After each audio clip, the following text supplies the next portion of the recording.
This week's episode of I Was a Teenage Film Snob is not brought to you by Gabagool or Chocolate Turtles.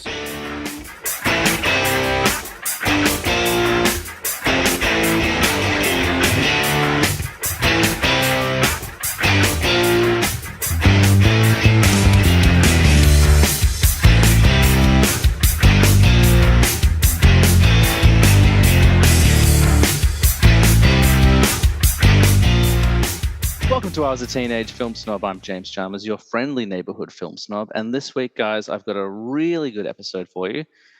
That's a good way to sell it. It's going to be really good, I promise. Last week, we had the incredible Brian Rupert from Reviewing History on. And whenever you have a really good guest, it puts a lot of pressure on you because you're like, how do I top it? How do I top a really good guest? So I had two options. I find someone brand new who's equally as exciting, or we do a triumphant return. And I opted for part two. So we're going to do a triumphant return today. Today's guest has not been on in almost 6 months, but made a huge splash on both of her previous episodes. To give you a hint, on her first appearance, she gave what I would say is one of my favorite top 5 lists of all time. Sure, it was 10 movies instead of 5, but I loved it.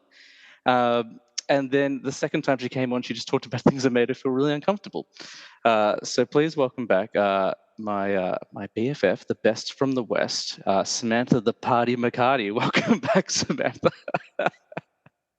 Hello. That is a killer nickname from a long time ago. I don't know if you remember that nickname, but I do. And not very relevant, but, I'll take it. The nickname originated because you were like, man, like, I just can't stay up, so I'll just fall asleep at parties. I'm like, oh, so your nickname is clearly the party then. Yeah, a bit of a grandma. It's okay. But could be worse. Welcome back. It's nice to have you back on the show. Thank you. It's good to be back. You have been missed, and I stand by your top 5 list on your first episode. It was still one of my favorite lists of all time. So thank you. How have you been? Tell the gang, tell the audience what's been going on in the world of Samantha, because I'm sure they've all been missing you. Okay, well, just things going on in the personal life, working and whatnot. Yeah, I don't really know how much you want me to say. That's a very loaded question. Oh, I wasn't. Sorry. Honest. I just meant like how things going. Riveting. They're like, it's been 6 months. She's going to have so many stories to tell. Well, I've been working. Yeah, I've been working. I've been doing a bit of this, bit of that, I haven't watched The Office in 3 months. How about that? You have or you haven't? I haven't.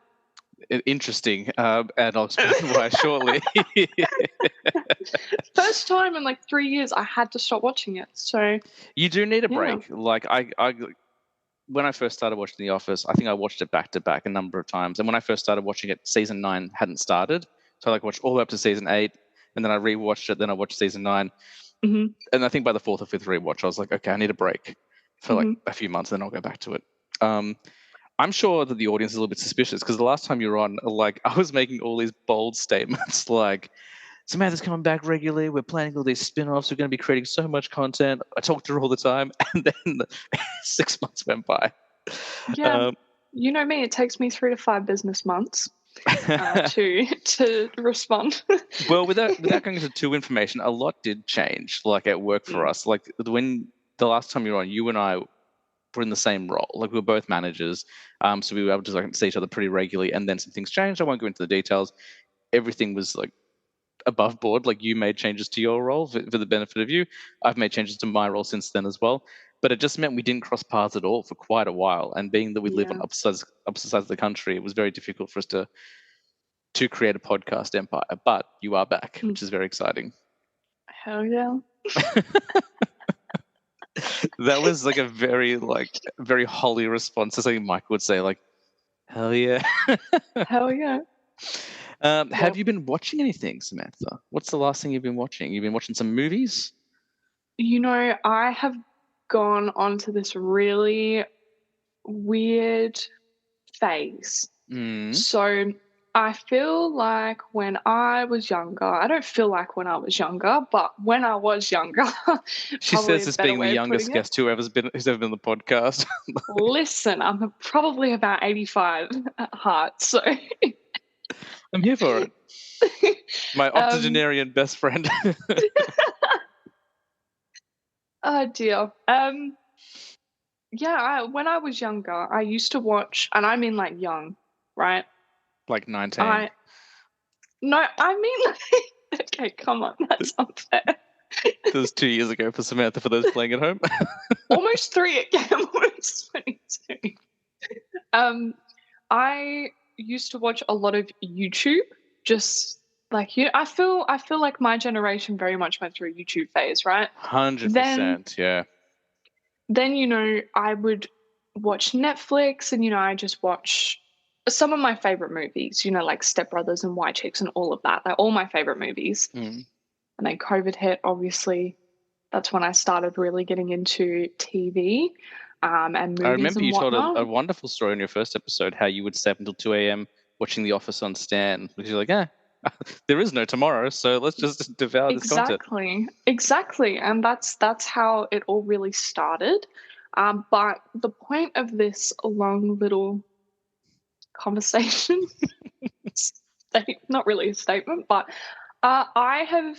I stopped watching The Office, which was very odd for me. But I just got to it one day, and I just thought, I can't watch this. Mm. And it wasn't that I hated it; I just felt like I couldn't. So I was like, well, what else can I watch? Netflix has kind of fallen off a little bit. I'll be completely honest with you. Did you follow up And on the Kissing Booth franchise? Because I know you're a big fan of that. if there's another one, I will watch it, but I won't enjoy it. You coined the fabulous phrase. For those who didn't pay attention, Samantha coined one of my favorite quotes of all time. There's no plot, they're just being horny. That was your review of Kissing Booth. It's exactly right, though. But I've basically gotten back into my YouTube era, and I don't know how I feel about it. So there are two YouTubers, Cody Ko and Noel Miller. They also have a podcast, and I think they are two of the funniest people ever. I'm going to cut And that bit out, because the only podcast we talk about on this show is my podcast, but that's... Well, listen, their podcast is called something completely different. I'm not plugging it, okay? So I appreciate it. I'm just kidding. But yeah, so I've been watching YouTube. But you know what I have actually watched What? that I never thought I'd ever do? I've been watching the Spider-Man. So all of them. Ooh. Which ones have you been watching? Because a long time ago now, before you were on the podcast, I think before we worked together as managers, I wrote a list of films for you. I think I started off by writing down. I came into work one day, I'm like, hey, I'm thinking about it a lot. I want to recommend some movies. Here's 10. And that was during a meeting. I was like, yeah, write these down. And then like a week later, I was like, hey, would you be opposed? No. We were working together because it was the first time we texted, because I was like, hey, I'm going to watch The Gentleman. You recommended it for me. I was like, by the way, would it be okay if I sent you a list of recommendations? You were like, please do. And so I wrote you, like, I want to say a 20-page document on Microsoft Word. And in it was one Spider-Man movie, because you said you weren't big on superheroes. But I was like, look, if you're going to watch a Spider-Man movie, you should watch Into the Spider-Verse, because it's wonderful. Anyway, okay. I interrupted just to make that point. But you've been watching Spider-Man movies.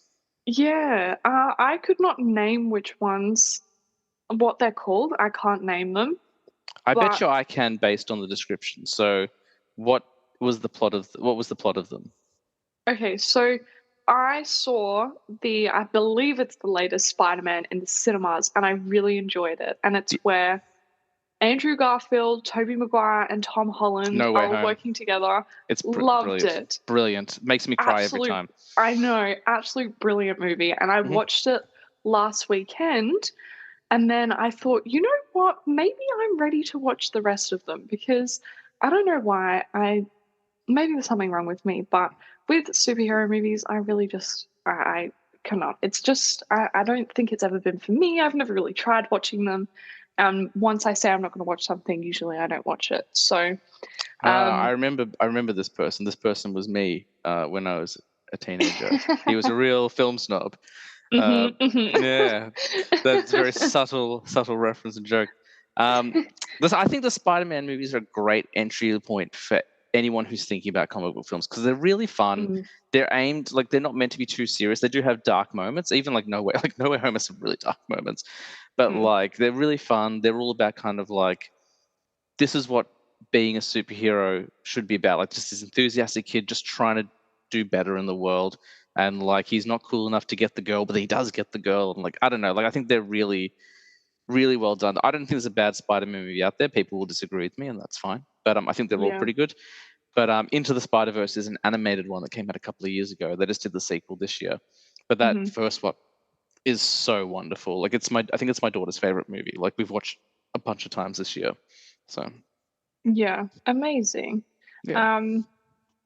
What other ones did I watch? I watched two other ones. So I think I went backwards. I think I watched the one before, so still with Tom Holland, and then I With watched Night Monkey, where yes, he was the Night black suit, Monkey. where Yep. he has the suits a bit tied around the old web shooter. Great line for Yep. a Spider-Man movie. Yep.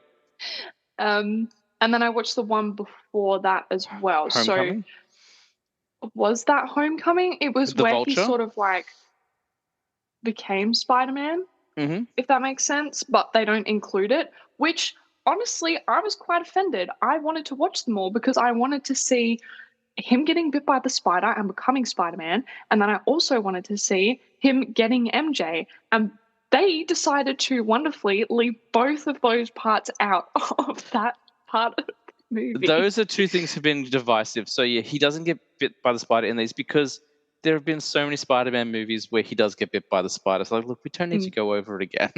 I can promise you, spoiler alert for a 20-year-old film and a 10-year-old film, Amazing Spider-Man, the first one with Andrew Garfield, and Spider-Man, the first one with Tobey Maguire, you see them both get bitten by the spider. So Yeah. if you want to see that sweet, sweet origin, it's there. And Michelle is MJ in this. So Zendaya's character, she's MJ. It's not Mary Jane Watson, but she's MJ, and like you still get to see a bit of a romance there. Actually, Yeah. and you finally see that come to fruition in No Way Home when she finally says that she loves him, and I was like, don't do this. I've gone through 3 films of her not being able to open up to him, and now you're going to erase him from her memory. Like, please don't do this. I know. Oh, I can't. That it's so sad. It is so sad. But I feel the Tobey Maguire one will definitely be an original. I feel like that's something I'm really going to enjoy. Yeah, it's good. I love them all. I think the Tom Holland Zendaya one, it's beautiful. You know, I like it. It's fun. It's new sort of thing.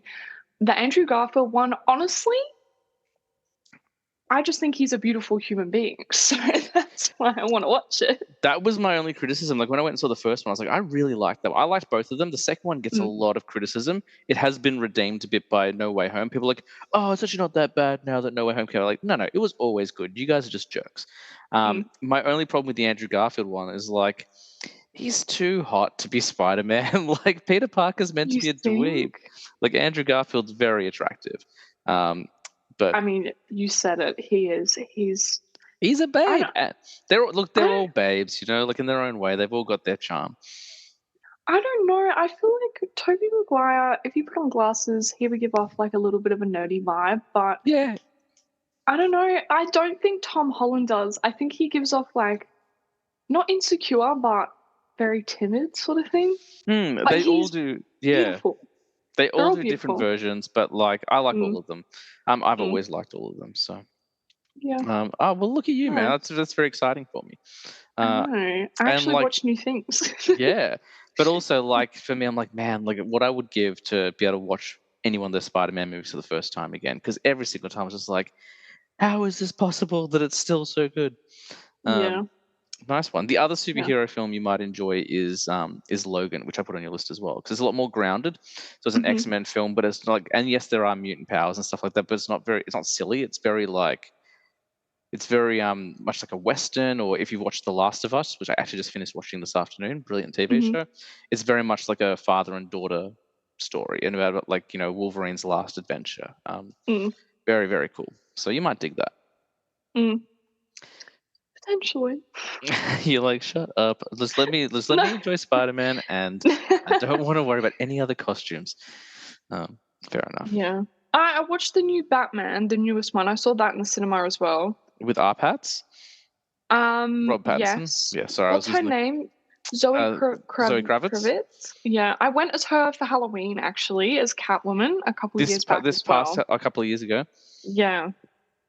Yeah. I am not familiar with this because this is the first time hearing of it. So yeah. Well, I didn't really enjoy the movie. I thought it was a bit weird. I was like, that's really confronting. Very confronting. Because he's like an incel, like social media murderer. Like the rats and all that. Oh. It was more uncomfortable than superhero-y, you know? I feel like Well, Batman's not a Batman, you know? superhero. He's got no powers. He's just a man. Yeah, but like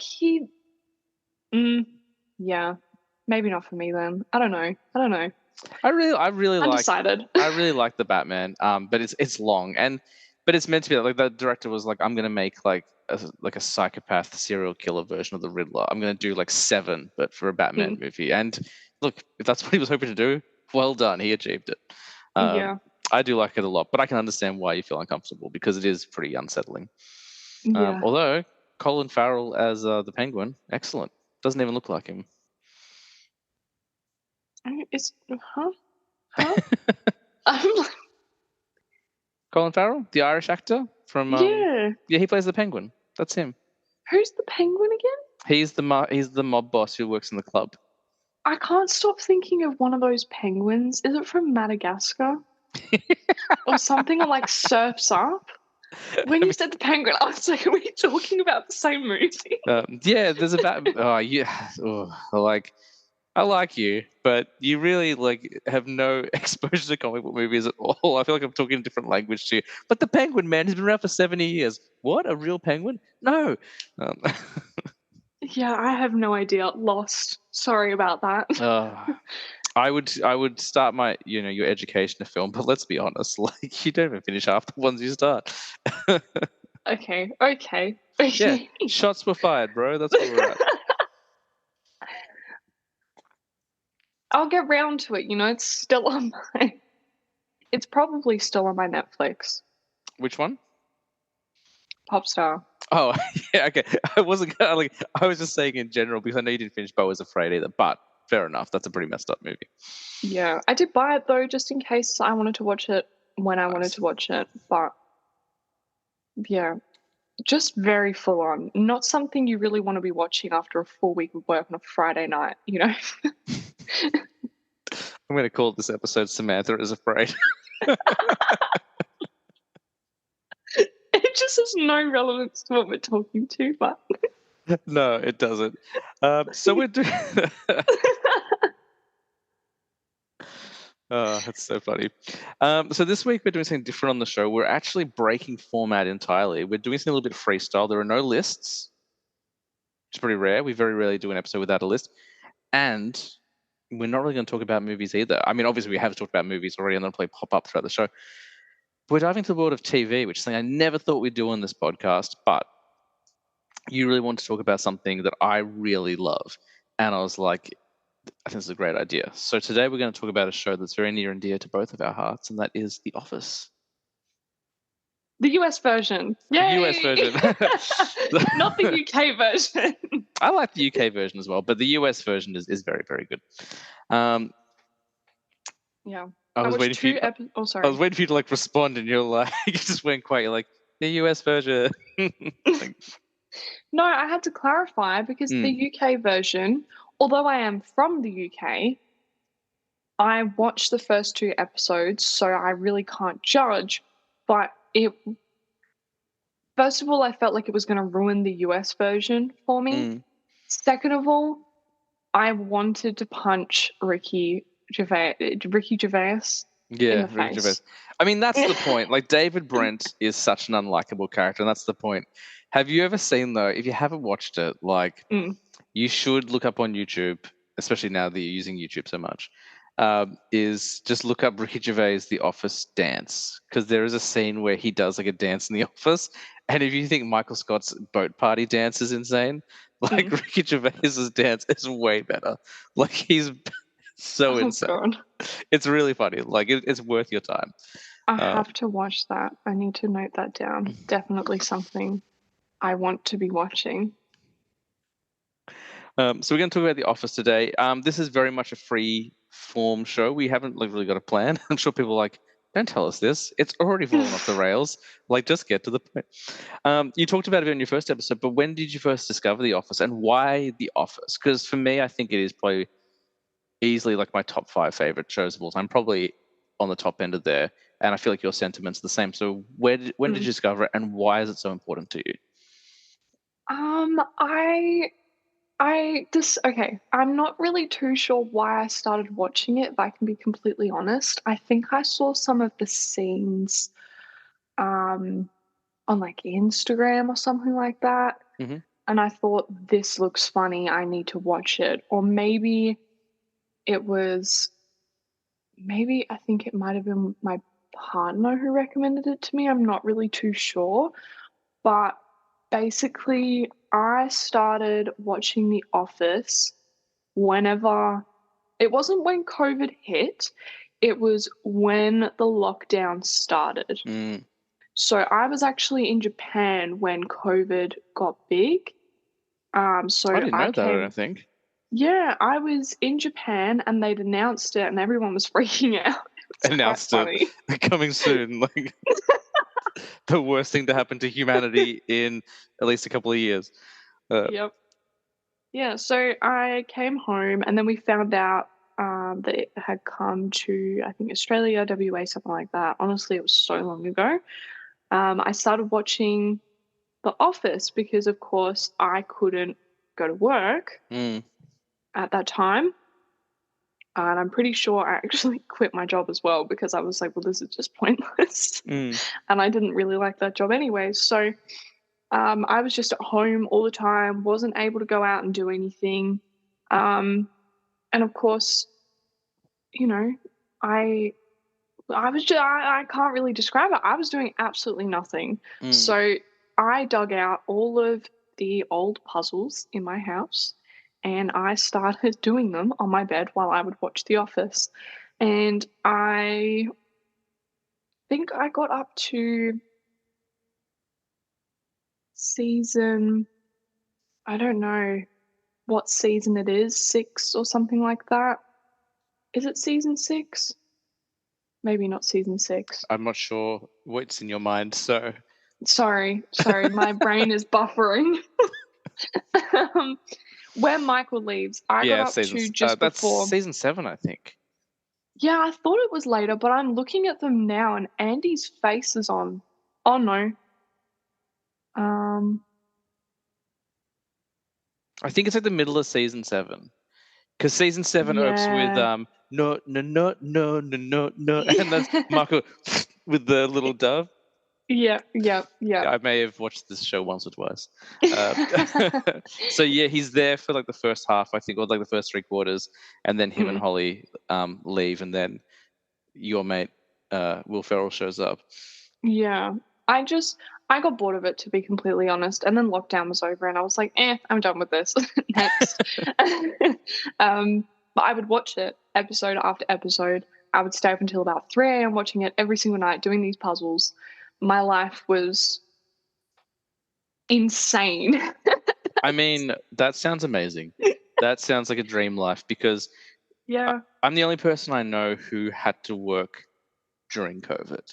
Like when it first started, the lockdown, I'm from Victoria, so we had world record lockdowns, world record.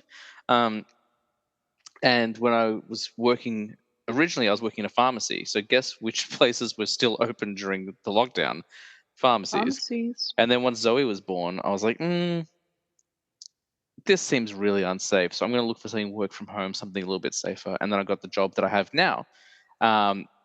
So throughout all of the lockdowns, I was always working. I never had like any like government pay. I never got to like take it. So people like, I remember people being like, oh, man, like I've watched all of Netflix. There's nothing left to watch. And I was like, oh, what a terrible problem to have. You got to watch all the things you want to watch. Look at my cabinets. They're overflowing with stuff I haven't watched because I'm working.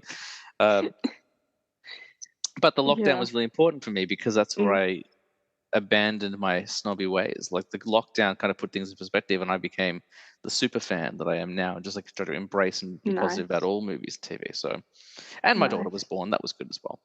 Yes. Excellent. So Yeah. you discovered in the lockdown, and what was it you were saying about the show that really kind of jumped out at you and kind of, because it seems to be hitting a lot of people. It feels like it's this generational thing where I wasn't there when Mm. it first aired. I didn't watch it when it first dropped. I kind of found it right towards the end. I Mm. was actually homesick. I still remember. I remember the day I went homesick from work. I was working in retail at the time, and I was like, oh man, I'll say this now because I haven't worked in the company for like 10 years, but I had plans to go to the movies that night with my buddy Nick, who's been on the show. And as I was leaving for the day, he's like, we still going to the movies tonight? I was like, oh yeah, I'll be better by then. So Mm. like finished up work early. I was like, I got to kill some time. What am I going to do? I'm like, oh, watch this show, The Office. I'll check it out. And it wasn't the first episode that got me. It was either episode 2 where he's like, like doing the drum roll with the big surprise, or Stanley Mm. playing basketball that made it for me. It was one of those two moments. I can't Yeah. but once those two happened, I was like, okay, this is the best show I've ever seen in my life.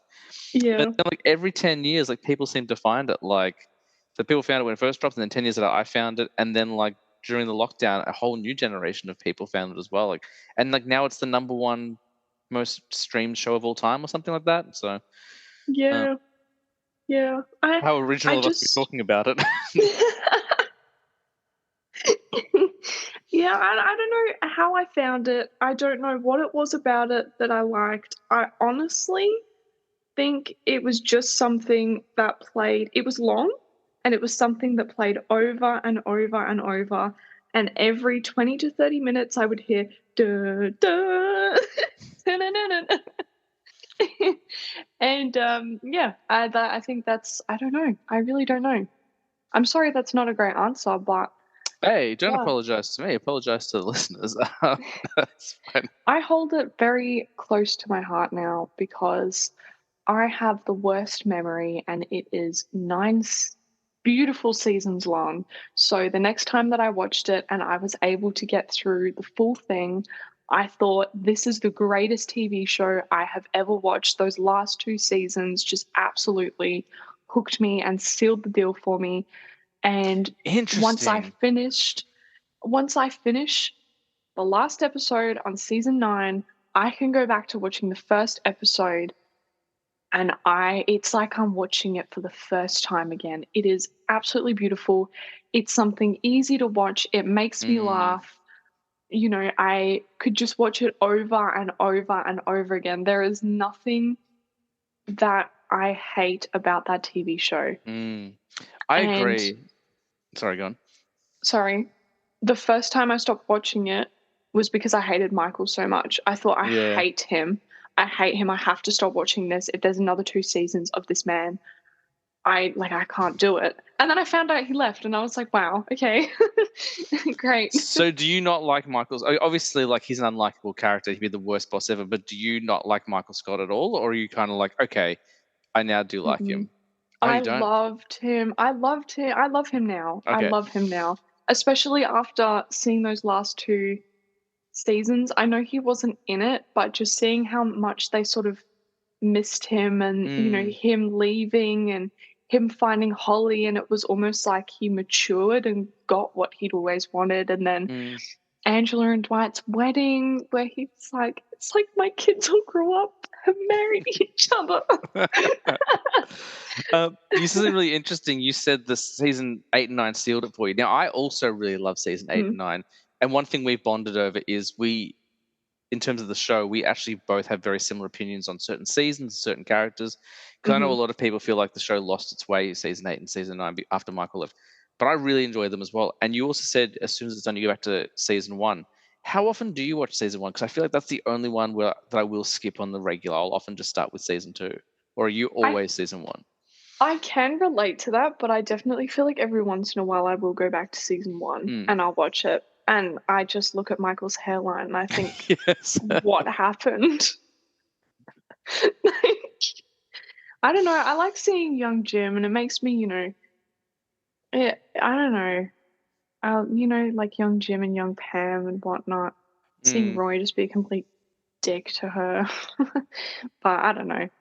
Um, if I was to watch, let's say I watched the whole thing 10 times, probably 2 of those 10 times I would watch season 1. That's fair. I would agree because it's not a bad season, but season 1 I think is the closest to the UK show, and the UK show is very cringy, like and deliberately so. Like you're not meant to sit, like what I thought was genius about the American one is they managed to remake it and make it work because it's so hard to adapt things that have already been successful, but they made it their own and they managed to make it different. So it was like, yes, there's some similarities early on.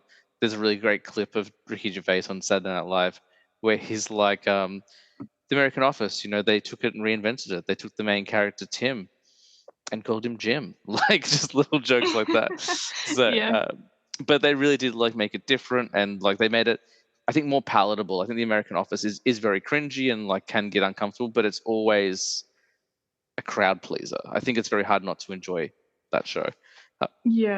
My go-to... Oh, sorry, go on. Oh, sorry. I was going to say, I feel like you could sit down, anything sort of after season 2, you could sit down and watch one of those episodes and enjoy it. Yeah. Whereas a lot of TV shows, if you do that, you're like, I'm so lost. I have no idea what's going on. It's like, for me, the In-Betweeners is very much like that. Yes. You can watch Our any next sort of... podcast will be about the In-Betweeners. But I don't know. Season 1, you have to go back and rewatch just to see Jim put white stapler in Jello. Fair enough. Absolutely. Yeah. My go-to episode, whenever I show someone The Office for the first time, I don't know why, because it probably is the one that makes the least sense, but I'm like, look, I'll show you Threat Level Midnight. Like, that's, because I think that's the most insane the show gets, and that's probably, like, the weirdest episode. Although, I would say Robert California's, like, final party in his mansion is also equally weird, but that one won't appeal to everyone. Yeah. That's a top 5 episode. I love that episode. Yeah. Yeah. I can agree. I really enjoyed Robert California's character. He's great. I did enjoy Threat Level Midnight. I actually do have a massive poster of it that I have framed. So I remember you showed me at work one day. You're like, hey, I know we've got a meeting in 5 minutes, but I need to show you something really quickly. Look at this. Your Threat Level Midnight poster. Our entire friendship at work for a period of time was just us sending office gifts to each other. Yeah. The highlight of my day, honestly, especially at that time. Thoroughly enjoyed that. What I appreciated was I tried to make mine be a response to the previous one, and then you would just be like, here's a picture of Dwight shrugging. I was like, okay. I remember that. What was the one? It was the dinner party episode. And it was Jen and Michael going back and forth, and she's going, I'm the devil. Don't sue me.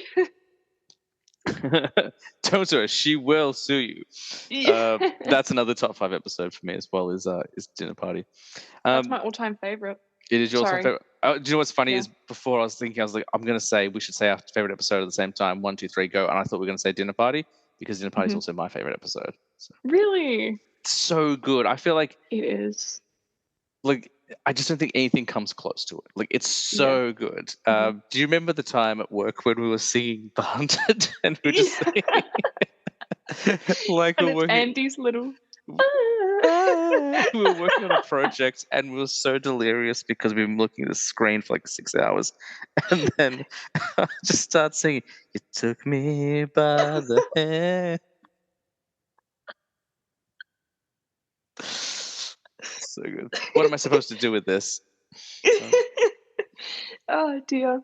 Like that casino night, Robert California's party. Those are all like top tier ones. I'm trying to think of other ones. Obviously, the episode where Jim and Pam finally get together, like just beautiful TV. Yeah. Now, you said you were going to bring some questions. Did you? And I'm putting you on the spot. I didn't even check with you before the episode. Did you actually write down some questions for today's podcast? I will be honest with you. I didn't write them down because I feel like I could have just asked you them off by heart, maybe. That's okay. Do you have them? I never come prepared. Well, my first question was pretty standard. It was going to be, what's your favorite episode? Yeah, it's Dinner Party. It's so good. Yeah. Okay. Push it in. The whole flat screen thing. I made this table. It's made of, is it is that oak? Oak pine. I think it's pine. Yeah, it's pine. It has an oaky afterbirth. Yeah, it's a great. An oaky afterbirth. Yep. I remember. Yep. So there was a little bit of context. There was a period of time where you and I weren't talking as much. It's not because we stopped being friends, but like my life was very chaotic. Your life was very chaotic, so we just weren't able to talk as much. And then one day out of nowhere, I get a message from Instagram from you. It's just a picture of Jan. It just says an oaky afterbirth, and I literally laughed out loud. It was so funny. Yes. On my Instagram account, I used to follow all of these people and meme pages and celebrities, and you know me, I hate social media. I don't really use it. I went when I sort of like got rid of everything, I just made sure that what I was following on one of my accounts was just office pages. So it was just office memes. Oh my goodness.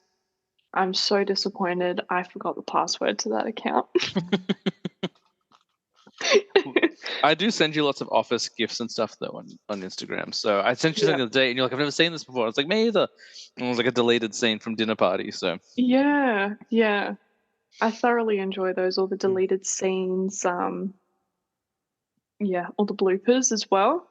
Beautiful. I've watched most of them that I have on the DVDs, but still got a few to watch. But that was, I think, the beginning of our friendship. And I think I talked about this previously, but and I think it was before we were working together. Like, I don't know how you were kind of. We worked together, but like we were in different roles. I'll say that. I'm trying to like keep it vague.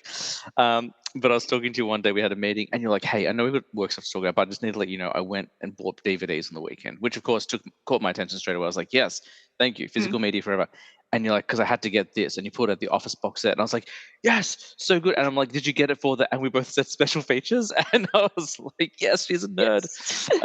This is great. I have the same box set. I think it's in my garage at the moment, which I'm currently converting. Well, slowly in the process of converting into a theater room. Very fun. And then I can just watch The Office in there all the time. Nice. My daughter also loves The Office, so because we're like the way we parent is like, look, we won't put anything like super violent or sexual on, but like The Office, anything that's inappropriate is going to go over her head anyway. But like now she knows the characters, so she'll be like, once season 7 is over, she's like, "Where's Michael? Can we have a Michael episode? I like Michael." So she loves Michael. And whenever Robert California comes on, she's like, "Mummy doesn't like that man." I was like, "No, she doesn't, but Daddy does, and it's funny." So just yeah.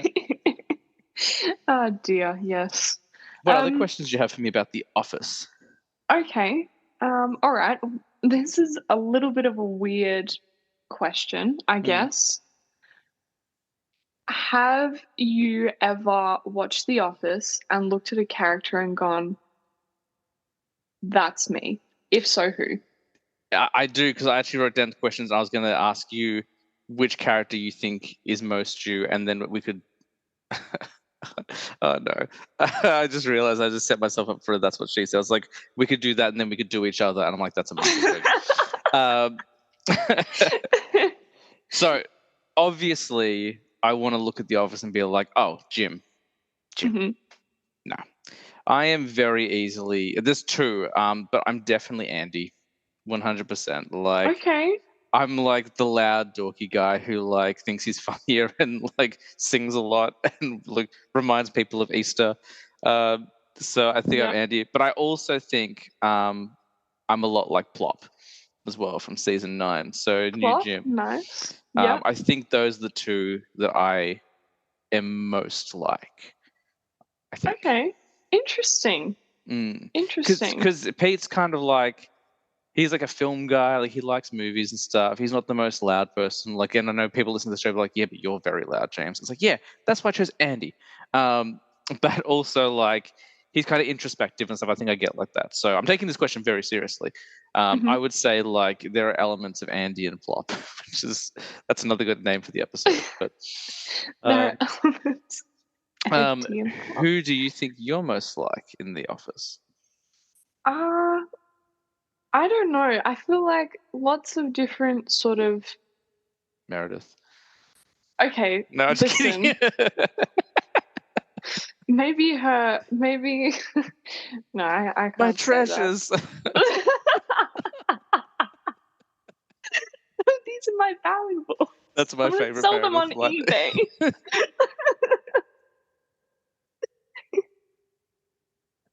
I honestly think I have the attitude of Angela. Interesting. And I think I have the social. Okay, this is going to sound a little bit weird, but give me a few drinks, and I feel like my social personality is very much Meredith. Just not as inappropriate as she is. It's casual day. Hell no.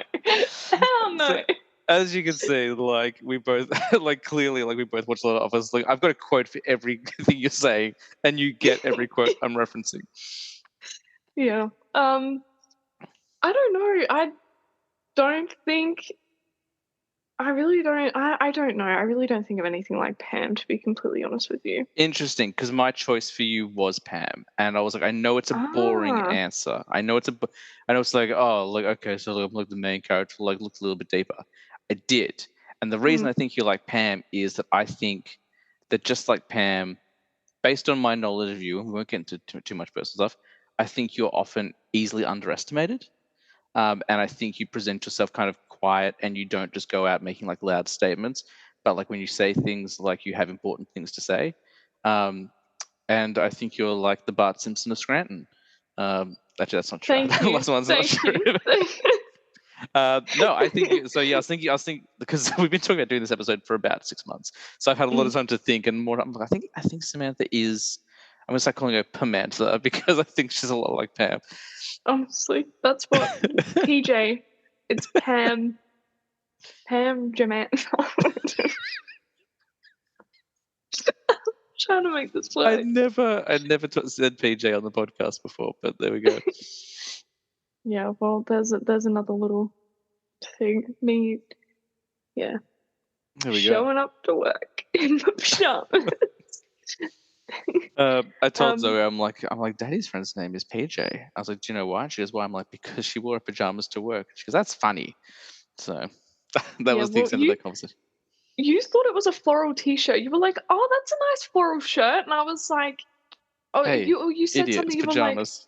I know. I was like, "No, it's actually Grinch pajamas." You know, Yeah, I'm getting in the Christmas spirit here. Um, yeah. So, but that's how that went, and then it was there we just go. PJ. Okay, so I think you're Pam. So have you thought about it? Like, who do you think? Like, do you agree with me? Am I an Andy Plop, or you're like, oh no, James is definitely this person? I can agree. I You don't can have to. agree with. I can agree with Andy to an extent, I guess. Interesting. Um, I don't know. I really don't know. Creed. Yeah, like, he's just old and weird. No. Um. Ah, dude, I don't know.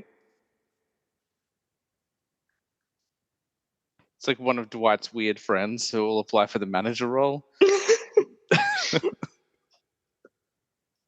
I don't know.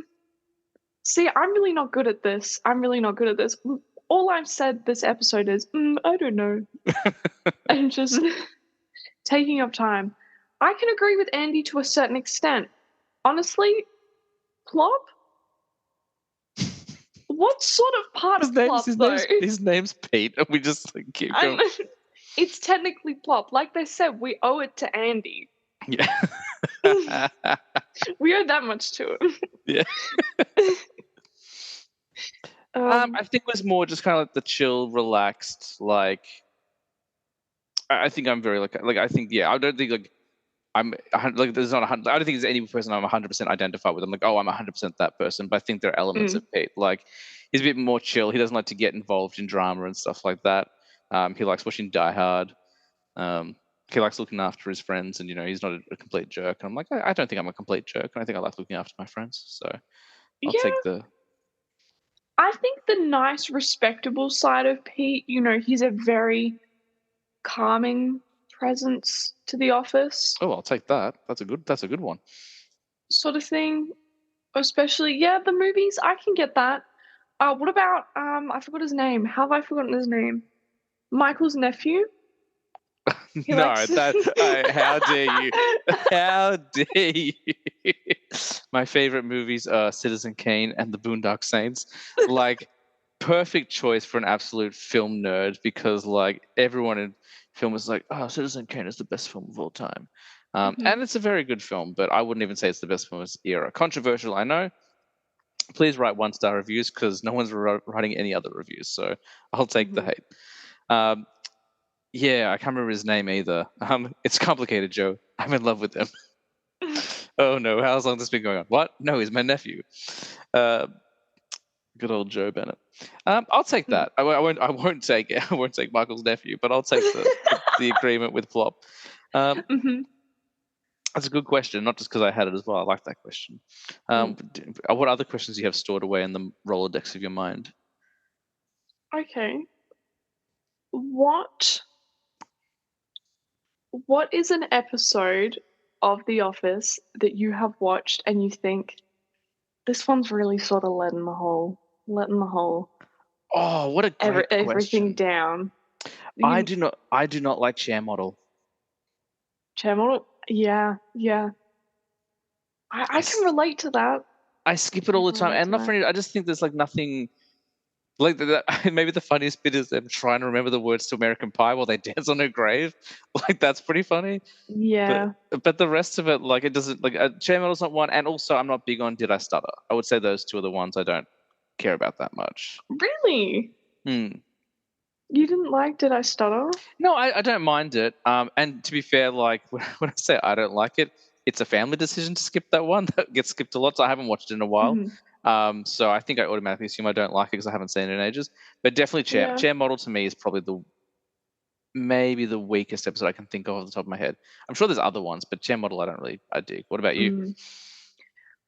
I'm not chair model. Yeah, I feel like there definitely is one that I have skipped over quite a few times. Can I name it? Absolutely not. That's what we do Will on I this have to podcast. look up the names of the episodes? Absolutely. I told you my memory is bad. What's something about The Office that I don't like watching? Sometimes I genuinely just skip over everything to do with D'Angelo. Interesting. Especially the handover episode. Oh yeah, you don't like that intro, do you? Because it's really cringy. I don't like the whole thing at all. I don't really think I like the D'Angelo thing. I think, What about, hey, Drass that's like Webb. your dog? Yeah, that's my dog. Do it again. That's my dog. Yeah. I don't know. I just think he's a character that I didn't enjoy. Like, Yeah. there wasn't really anything funny about him. I just thought he was honestly, I think he was a bit of a dick. Oh yeah, 100%. I think that was the point. I think they were like, we need to replace Michael. We can get Will Ferrell for a couple of episodes, but we need to make it clear he's not sticking around. Like, he's not going to be contracted for 2 seasons. Let's make him really weird so people don't like him. He does have one of the best scenes of the entire show, which is when he comes back from the hospital and he just starts speaking in like slurred speech. It's like, hey, everybody time, everybody time. Drass Webb. Is that what he says? He goes, Drass Webb. Yeah, we'll work on that. Yeah, I didn't enjoy that. Now having a look at it, I definitely didn't enjoy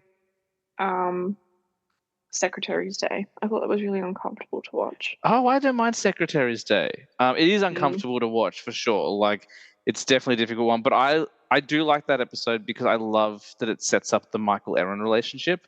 Yeah. Because I really like that relationship. I'm also not big on Andy coming back as the janitor and spilling soup on himself. That's really uncomfortable to watch as well. Yeah. I get And that. then like Wallace isn't there for the big reveal, so like no one believes him. Like now as I talk about it, I'm like, it is pretty funny, but yeah, it's really Yeah. uncomfortable. And the whole like every crowd scene of like the Great American a cappella sensation where there's the girls like, I'm Casey Yeah. D, and like he's in the old man costume. I'm like, yeah, all of that can go. I don't like any of that. Yep. Yeah.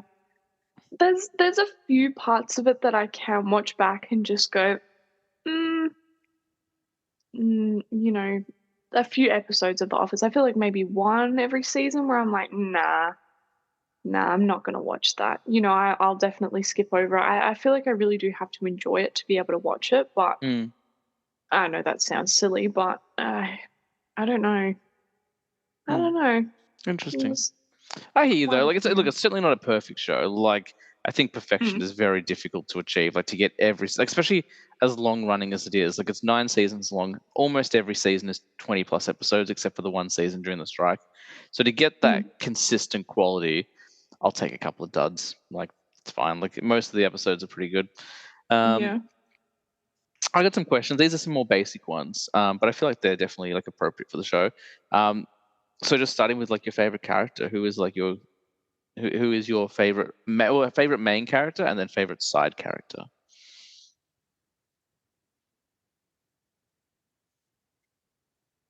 Dwight, maybe. Yeah. Okay. I really enjoy Dwight's character. I think he is very sort of straight to the point funny, Mm. almost dumb funny, but also I just don't know what it is about him. I don't know the word to describe it. I enjoy his character. I enjoy it from the beginning throughout. I feel like he is someone who you can watch throughout the whole of The Office and you can enjoy. Mm. Whereas, for example, like we'd said before, Michael, there's definitely a point where you're like, yeah, as Yeah. he would put it, he Yeah. makes. Yeah. Yeah. Don't like that. Um, But I would yeah. agree. And Dwight to me is, I know Mm, it's an ensemble, but I would say that The Office is, if you had to like follow one person, it's Dwight's story. mm, Like it starts with Dwight being like underappreciated, like given this fake title, and it's all about him becoming the manager of Dunder Mifflin. It's a 9 season story arc of him kind of fighting his mm, way to get what he wants and like learning to let people into his life at the same time. Like if you want to look at through a certain prism, I think that's kind of the story of The Office. So I would say yeah. he is the mainest of main characters. It's just he's Mm, so much of an antagonist for so long you don't understand, pick up on it straight away. yeah. Yeah. Mm. It, like you say, character development, right? I Mm. feel like with Michael, there is character development, but one, I feel like it takes too long to get there. And I also feel that his character development is very repetitive. Yeah. He just sort of goes through, like, there's no sort of turning point for him maturing. It Yes. just sort of happens. And it's like, well, the more I watch it, the more I'm like, well, where did that come from? Because let's be completely honest, there is no man out there that meets a woman and then is a better person, sort of thing. Do you know what I mean? Mm. It doesn't just spring out of thin air, which is definitely what I feel like happened in The Office. He was, I don't know, it's just him basically going through a bunch of women, including Pam's mom. I just actually watched that episode recently. We've just watched the wedding Yeah. and stuff like that. So, Hmm. because we're rewatching at the moment, I don't think Holly changes him. I think that Holly is just so right for him. Like she's weird and dorky and makes silly jokes, and she accepts him Hmm. for everything that he is, and therefore it's easy for him. Because I think like Michael's biggest crime is he tries too hard. Like, listen to this. Definitely. We get so serious about this show that's a comedy. But like his whole thing is that like he just wants to be loved so much, and you see like in Fumble Bundle and stuff like that, where all he's ever wanted is friends, and like he just wants to have kids so he can have friends. Um, Mm. because no one's kind of got him. And he's like, and we've all known that person, and sometimes we might have been that person. We're just like, I just want people to like me, so I'm just gonna try really, really, really, really hard. And that's Michael to a T. And then with Holly, he doesn't have to try, and he figures that out really quickly. And I think that kind of unlocks that thing. It was like, oh, I can be more myself. But it's a sitcom, so of course he has to be like inappropriately touching her, like or like Yeah. making dumb jokes Hmm. throughout the show still. But yeah, I would agree. I think Dwight, I would put as main character. Definitely Dwight is my favorite. If I had to go like kind of not necessarily side character, but like kind of in the main ensemble, I really love Erin. I think Erin's a great character. Yeah. I think she's a character that is underappreciated. People write her off as just being stupid, and yeah, like she's not the smartest character, but I think she's Mm. like really sweet intentioned, and like she is really funny. Like the whole Scrabble episode where she's playing against Oscar, like I think that's really funny. Yeah. Um, and I would also say Kevin. I think Kevin's a really underappreciated character. Like I don't think there's any Kevin line or scene that isn't funny to me. Um, Yeah. so That's like true. Jim, I would say, has the least character development out of everyone. Like he's just always Jim. Like, Yeah, it sucks because Jim used to be my favorite character, and the more that I watch it, the more I'm like, he's kind of boring. He doesn't really do much, and then he starts, he's nice to Pam, and I think that's what gets people. Is like, mm, he's he's her dream man, like he's the perfect man for her, and he goes out of his way to, you know, do nice things for her, like the teapot, and like he, mm. confesses how he feels and he has to move away, and it's like this great love story, but he's boring, and then he's horrible to her when he starts some sports marketing startup thing. So Athlete. I don't know, athlete. Oh yeah, that's right. They called it athlete while I was gone, so I'm trying to avoid any more mistakes like that. That's not the quite what the quote is for that one, but like Mm, it just reminded me of Daryl throwing the basketball into the fish tank in yeah. his interview. Um, Mm, yeah, I agree. Like I don't have a I don't have a bigger problem with his kind of like decision making in the final season that other people do, because also like Pam kept they all like kind of kept secrets and stuff like that. Like that's the thing. Like for the drama show, they all kind of did things. Like I don't think mm, anyone's entirely innocent, but like they got there in the end, and you needed some drama there. I remember the first time we watched season 9. There's that episode where Dwight's trying to tell, but Pam and Dwight team up to see if Jim's lying about thinking Kathy's attractive, yeah. and like Dwight keeps stumbling and grabbing onto his crotch. I'm stumbling and falling and whoa, I'm But catching my balance. but like um, they go and check his blood pressure, and he has high blood pressure, Mm, and that's kind of what stops the hunt. But I remember after that episode, Tina turned to me and she goes, "I think they killed Jim this season." I was like, "You're crazy!" I said, "There's no way they're killing Jim. Like this is a lighthearted comedy." But yeah. I remember, like up until the last episode, she was like, "It's gonna happen. It's gonna happen. Like he has high blood pressure. He's gonna die this Oh season." And wow. I was like, I that would can have been see a. where she's coming from though. Oh, I get it, but I was like, look, I think it's a really great theory, and I can see why you think that. But I just don't think there's any way they're killing Jim in this show. Like he's been there since Mm, ever since 1. Um, yeah. yeah. Um, side characters. Who do you like? Who are your favorite go-to side characters? Robert California. Yes. The motherfucking Lizard King.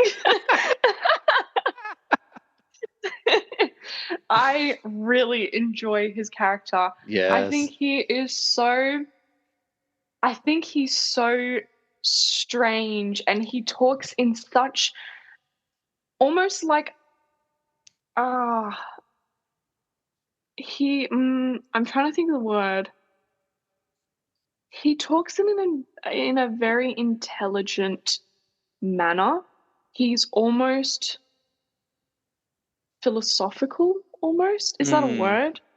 Yeah, I know what you I'm mean. trying. Like it's all nonsense, but he knows how to talk. He knows what big words to use. So he like the Yeah. conversation is his tool to manipulate and intimidate others. Yeah.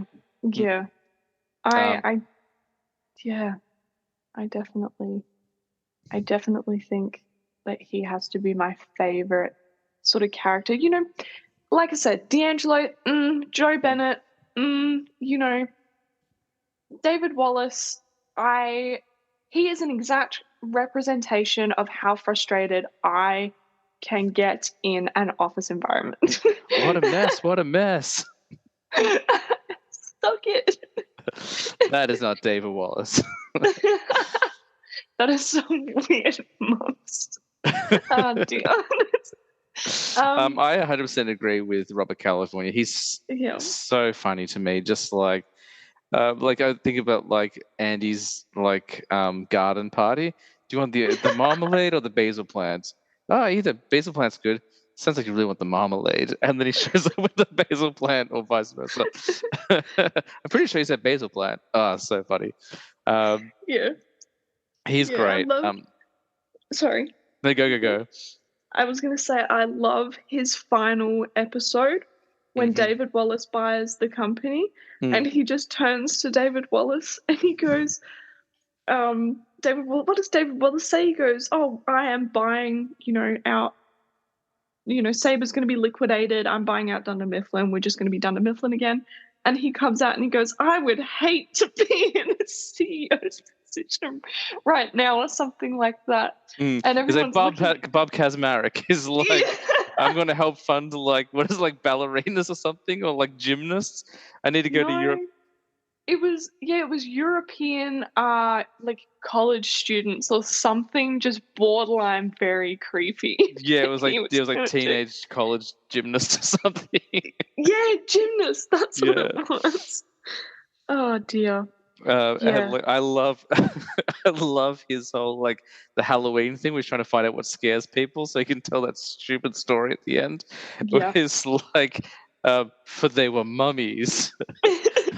No. I'm fine, bitch. I'm just, as I'm talking, I'm like, all we're doing is quoting stuff, and if people haven't seen The Office, they can be like, what are they talking about? Watch every episode of this fantastic show to understand every reference. Yes. Yeah, he's my absolute my absolute favorite side character.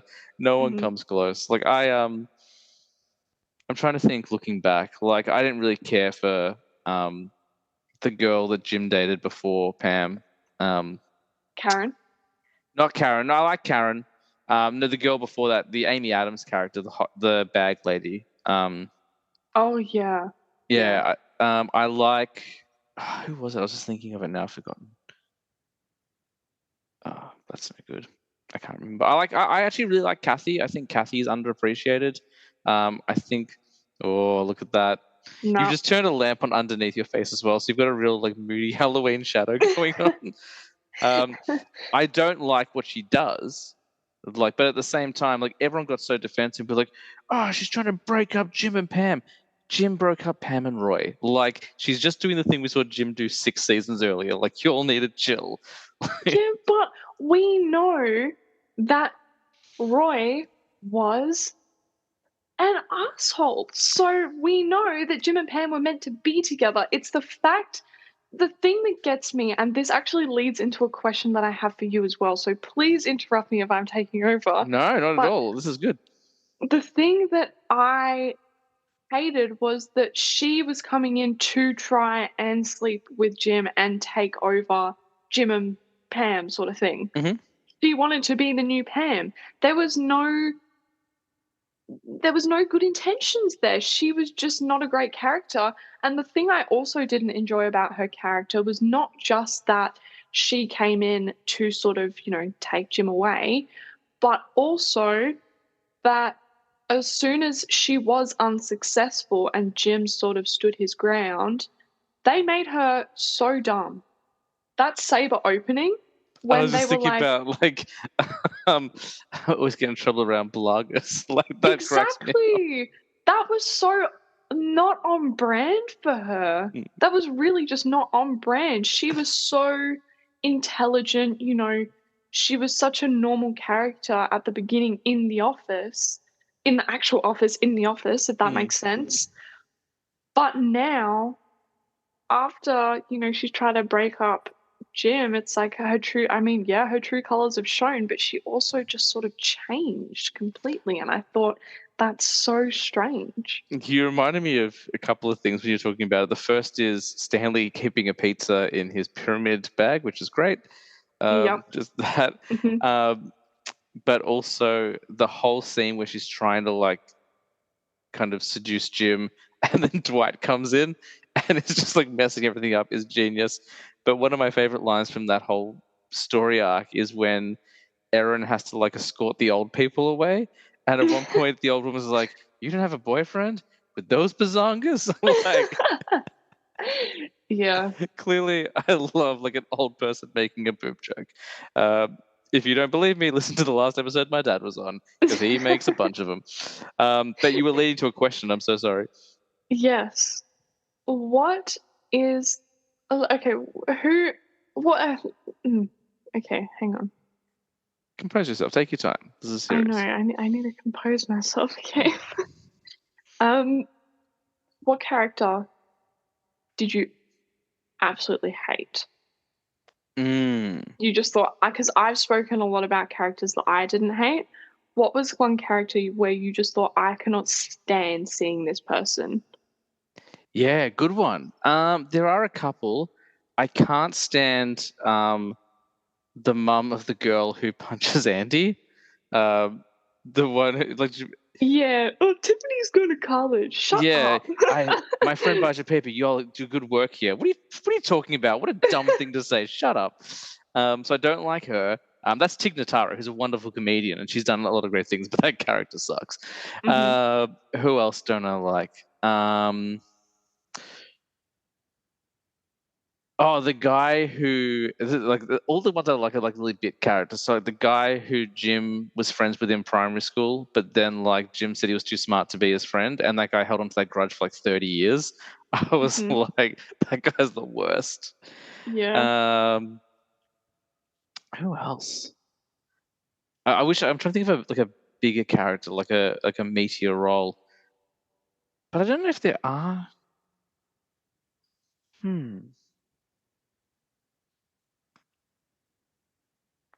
I think What about everyone else. Go on. Evan Peters? Did you enjoy his character? The nephew. You just keep bringing Yeah. him up. I know, but do you know why I keep bringing him up? You said something a while ago. You were like, "Oh, I hate that he said those two movies, blah blah blah," and you just got so not angry so quickly, but just so pissed. And I was like, "Yeah." No, it's just like it's the reason why like it's really cleverly done. And I was talking before because those are like I've been in film classes before. Like I studied film all through high school, and I did some film classes in university. Never graduated, but went to some film classes. And like everyone's favorite film, there was always pretentious stuff. Like Boondock Saints is such like a pretentious choice. Like it's a great movie. I watched it for the first time this year, but like that would be like going in and kind of being like, oh, my favorite film of all time is Pulp Fiction.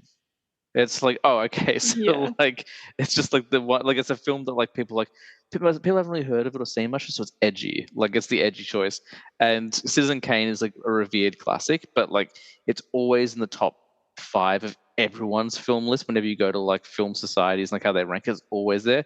So like, it's yeah, so well written because like that's not that he's not as cool as he thinks he is. Like it's like everyone's yeah, choices. So that's why. But I'm like, oh, shut up, idiot! Like you sound like an absolute pretentious twat. Like yeah. that's what it is. Yeah, I don't. Luke, that's his name. That's it. Yeah. Yeah, I don't particularly love that character, but it's fine. hmm He's fine. Like he doesn't do anything like too egregious. Um, I'm sure there are others, but like those two I mentioned, like Jim's pal and I can't remember who the other one was now. The woman whose daughter like punches Andy. Those two really annoy me. I'll try and think of more. Do you have characters that you really hate? No, I mean, I What a didn't loaded like question. You're Karen's. you're like I'm gonna. Oh, you know what? All of Jessica's bridesmaids. So remember how Andy's dating Jessica, and then Andy has to drive down and break up with her. Every one of Oh her my friends god. sucks. Yeah, I didn't like her either. I don't think I liked any of them. I didn't like Gil. I didn't like Yeah, Oscar's Gil's not. original boyfriend. Oh, and the way he talks about Pam is really upsetting. Yeah, Yeah, yeah. yeah. Actually, you know what? I know this is going back a little bit, but that has to be one of my favorite episodes because it's the first time that you can see Michael be so Yeah. sort of caring. hmm Do you know what I mean? Like before, he's just like playful, sort of, world's worst boss Yeah. sort of thing. But when it's so wholesome, but also so funny Mm. Do you have because something in your he's like, pocket? yeah, chunky. You want some? Mm. No, thank you. But it's just yeah, him being wholesome. I guess these could be tracings. We have to have this for the office. You know how Mm. much, and the fact that Pam just gives him a hug, like that's Mm. really really I love heartwarming. that as well. That's really Yeah, nice. Um, yeah. I did think of something like all the ones I don't like are like side characters. Like when Mm, Andy runs the sales seminar, it's like you can call me the Nerd Dog, and then the old woman's like, "Hi, Nerd Dog, I'm Betty Lynn Shea," or whatever. It's like, shut up. mm, Like, just yeah. or like the woman who, um, and like she's right to be mad, but I just don't like her. Is when there's the oil, no, the watermark on the Mm. paper, and he's like one, what is it, one voucher for unparalleled customer service, and like she like rips a hole in him. Yeah. I don't Yeah. much like her either. I actually used that for customer service training once when I was at our current job. I was Oh doing wow. complaints training and I used that clip. Yeah. I had to cut I out love some things. that. I couldn't put in the ungrateful biatch hotline. Like that wasn't work appropriate. Mhm. My jaw is in pain because we've been laughing so much. Oh, That's that's a okay. good thing. Yeah, I'm That's a not good thing. complaining. Yeah. Well, That is a good question. Yeah, there are definitely. Though I don't really dislike any main character. Like even Packer. Like Packer's not a good character, but like his funny. antics generally, yeah, generate some good laughs. I actually highly dislike Phyllis.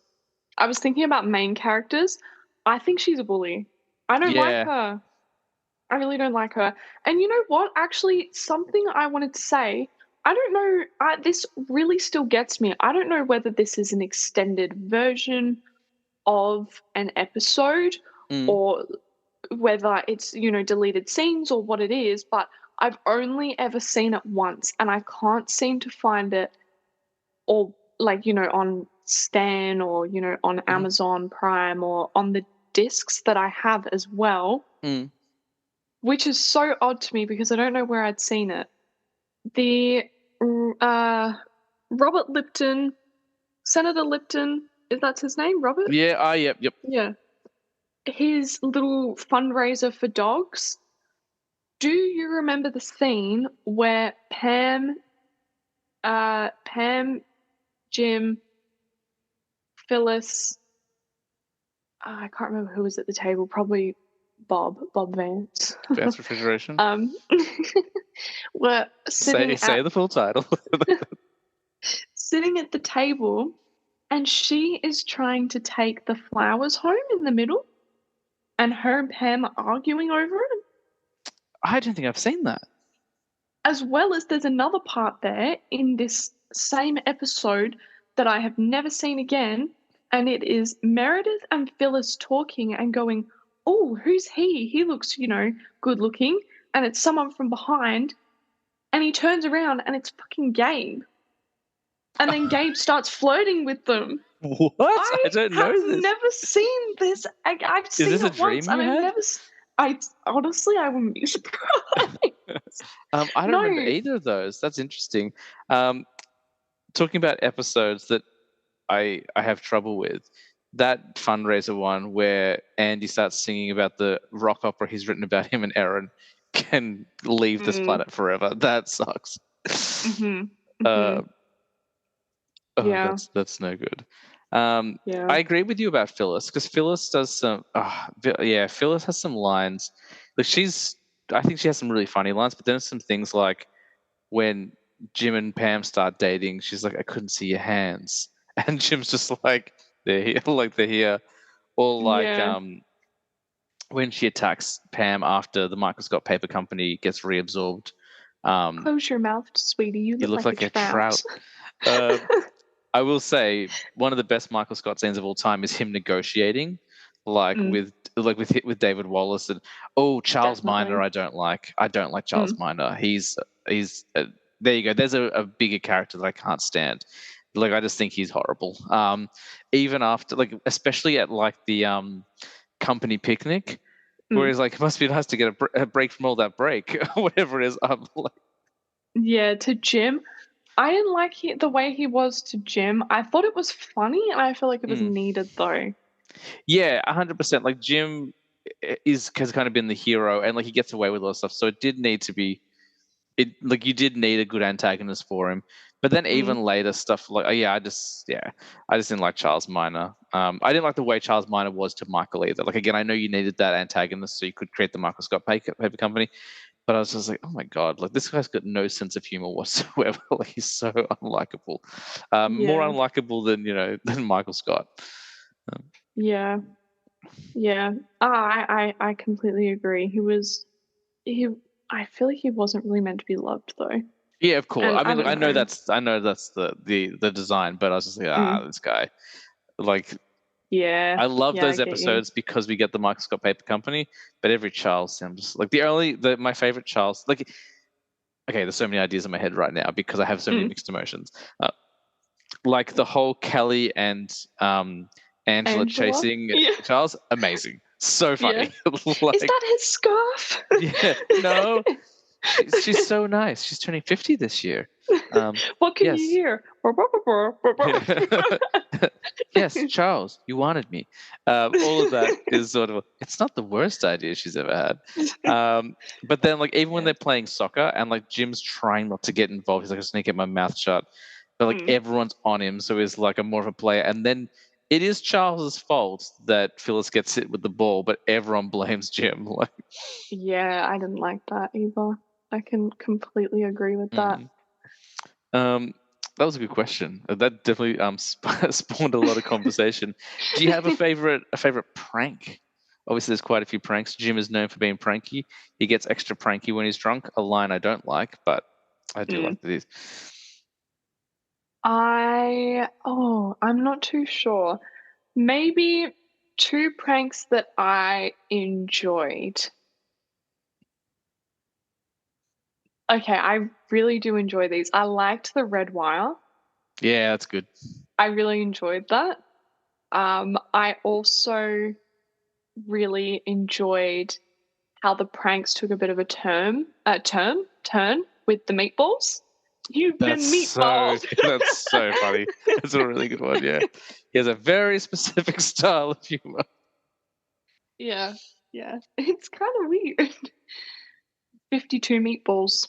Yeah, not a bad day. Yeah. Jim's so juvenile. But those meatballs, like, I think that they did some like. There's a lot of visual effects in this show that people don't realize, like the CGI bat and stuff like that. Those meatballs, they must have had like, they're like, hey, we've got $10 left. Can someone just roll some mud?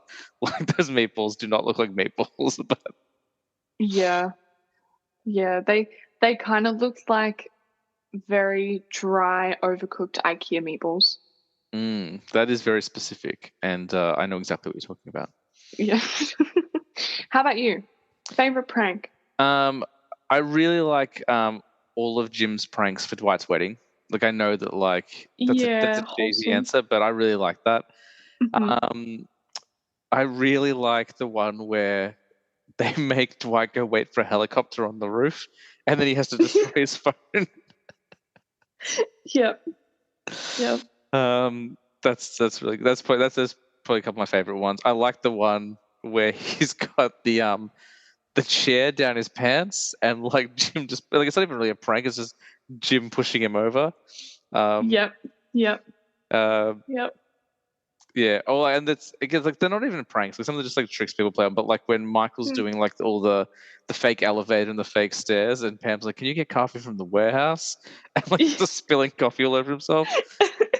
That's pretty good as well. Pretty much anytime Michael gets hurt is great. Like obviously the foot is the pinnacle of that. Definitely on the George Foreman grill. Yeah, that was beautiful. It's the same grill you burnt your foot on. I cleaned it. He goes, no, yes, but I got all the foot off. What is he cooking? Like fucking pancakes? No, it's steaks for Bob Vance's bachelor party. Oh yeah. Speaking of great side characters, is it Elizabeth the stripper? Is that her name? Yeah, she was amazing. Great Loved character. her. And Ben Franklin. Ben Franklin, terrible character. So Didn't Ben Friend have syphilis? Yes, but I don't. The greatest pickup line of all time. Elizabeth the stripper had good advice, and it rhymed. Oh man, I love when she comes back though for the rabies awareness. Yeah. Oh, I'm so happy to see you at a degree. She's like, what? And that's the beginning of the best version of Jan, because Jan is such a normal character up front. Like, she's so normal and restrained. And then, like, once I'll just make our relationship my job. Like, once that happens, then she goes insane. Oh my god, it's so good. Another side character I really like. He's only in one episode, but the guy they have to sell to at Chili's, and you get to see Michael be a good salesman. And it's the first time Jan and Michael hook up. I like that character as well. Yes. Oh my goodness. Principal Duval from Mean Girls. Yeah, Tim Meadows. He's great. Yeah, that was very funny. I love how it took a turn and they got the drinks or whatever they were called, and they had all the food. And Jan goes, "Can I get a vodka?" Do you want an awesome blossom? They are awesome. When you said they took a turn, I just thought my friend Pat took a turn. Disray got new specs. A pattern of disrespect. Who's this girl, Ryan? He's just a cool, handsome friend. And then you just hear Toby start laughing. It's so good. He's just a cool, hot friend. Oh dear. Where did you get my diary? You hide it under my side bed. I don't like the lump.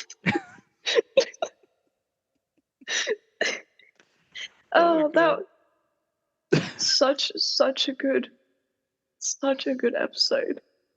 All of Michael's shorthand, so like my friend Pat took a turn, but then like when he does the lecture tour and he's like mole, oldie, sugar boobs. They're mean, yes, but they work. So let's all try doing it. We already know each other's names, so it'll be easier for you. Goodness me. And we're just jumping around from like season to season, but oh my god. Not including Holly, because obviously Holly is the best. Who is your favorite Michael girlfriend? Because there's some rough ones in there. Okay, let's name them in order, right? So you get Jan, his actual wife. Yeah, his actual wife. I'm trying to think what her name is. Carol. Carol. Is it okay if I say Carol? What? No. So Carol, and then after that, I think is Holly, and then Holly leaves, and we get Helene is next, which is Pam's mum, and then there's the bartender woman, Donna. Donna, good one. Yep. Don't forget about the girl from Benihana's. Yeah, I know. The one that he marked with a Sharpie. Yeah. Yeah, Benihana girl. Is that all of them? No, I feel like there's definitely more. There's the woman that he went on that, like, Pam's landlord. The woman he went on, like, one date with. That was really painful to watch. Yeah, there's the woman whose blood bag he touched with his blood bag. I don't think that really counts. Didn't he have a one night stand or a reboot? Oh no, that was with the Benihana girl. Concierge Marie. Concierge Marie, played by, if you've ever seen the show The Goldbergs, she plays the mum in that. And she has just has a natural American accent, but the accent she chooses as Concierge Marie is so entertaining. Oh, well, you could go down. Like, she's in Canada. What is this accent? Like, she's not in another country. Like, she's not in Europe. Yeah. Concierge Marie. I'm sorry. Go No, on. go. I was just gonna say she's great. Yeah. Yeah. I was about to say, would you like a bit of a laugh? I don't know whether you'd find this funny, We haven't laughed at all but yet, so I would really appreciate it. okay, let me. So, from sources across the web, this is all of Michael's girlfriends in the US office. Oh, I like Okay. this. So, Carol Stills, Mhm. Jan, Concierge Marie, Holly Flax, Glove Girl, Oh, yeah. Donna, Helene. Then we also had Katie. So when he asked out Katie and he was meant to take Katie home, but then Katie went home with Jim. Oh, is that the bag girl? The bad girl, yeah. Yes. Yep. We have landlady Margaret, That's the woman who. Yeah. Yep. Pam Beasley. What? Do you not remember in Dinner Party? Oh, that's right. You should Yeah. see our Yeah. bathroom after Michael takes a bath, but I wouldn't have to tell you, Pam. Yeah. What? What? Who would have more to gain than me? Michael's former lover. And the last one is Ryan Howard, which is very standard. That's great. They're just a cool hot friend. I love when it's Michael's last Dundies and he goes, I always get, a bit of backlash for awarding hottest in the office to a man instead of a woman. And this year's goes to, and Ryan gets up and they go, Danny Cordray. Danny Cordray, what a great character. Yeah, he's good. I didn't like the whole Jim and Pam situation, but yeah, that's a bit cringy. I was just thinking of when Meredith is pretending to be the boss, but I got confused because I was thinking of when Mark was like, Meredith is the ambassador to Morocco. Hello. That's how I literally introduced this. Hello. Yeah, that's amazing. How I started yeah. Oh dear. I don't know if I like any of Michael's girlfriends then. I mean, Jan. Obviously, Jan is brilliant. I like Holly. I think it's very wholesome. Oh, sorry, not including Holly, because Holly is great, but not including Holly, I think it'd have to be Jan. I do actually like, and this might be controversial, I do like the Donna storyline. Yeah. Yeah, sorry, go on. Yeah, I do love the Donna storyline, and I like, I like how he's trying to impress her by putting photos of him shirtless and half naked black dudes, and there's this is where I go to be alone. No one ever comes up with me. Who took the photo? Ryan. What is the last slide? It goes really quickly. It just flashes. It says sex. Yeah. And that's me. Yeah, and not bad. And Pam is so good how she's just constantly believing that Michael has a chance, and she's like, she could have left a long time ago, Miss Boob Shirt. Yep. I like the Donnie storyline. Obviously, there's some pretty horrible stuff going on there, but I like that version. We get to what is it? They were Chris you don't give an F about nothing. Michael's just eating people's lunch and stuff. Yeah, the cake. Yeah. You'll learn, baby. You'll learn. Oh man, that's so good. Yeah. So funny. What other questions do I have here? We talked about pranks. We've done favorite episode. Actually, I only had one other question. Me too. And that's not me saying we have to wrap things up, but I only had one other question I thought of, and that was favorite opening. So obviously, most episodes have a cold open with a little gag at the front. So is there one that kind of sticks out to you? You're like, this one is the best.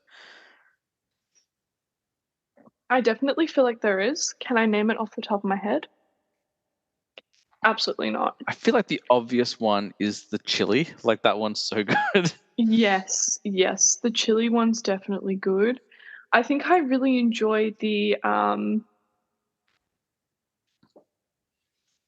parkour.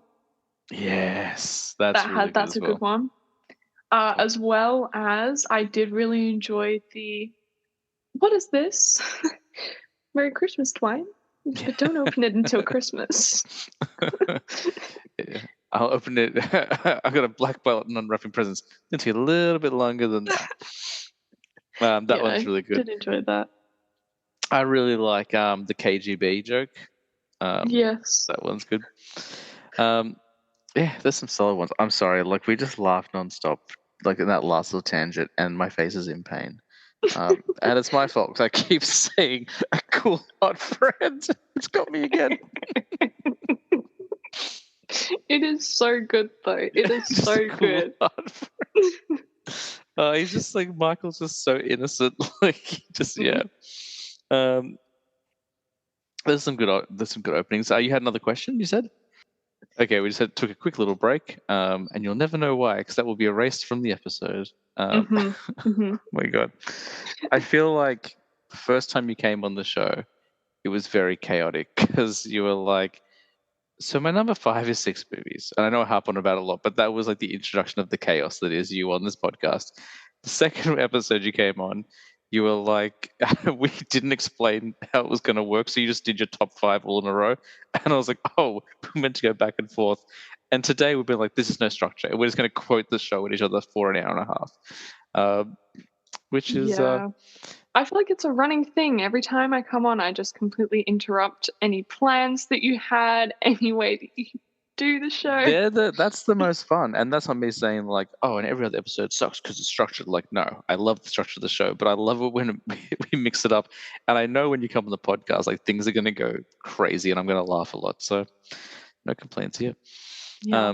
Did you say you had another question about The Office? Or was I do. Okay. However, there is something I also want to read to you because I don't know whether you know about it.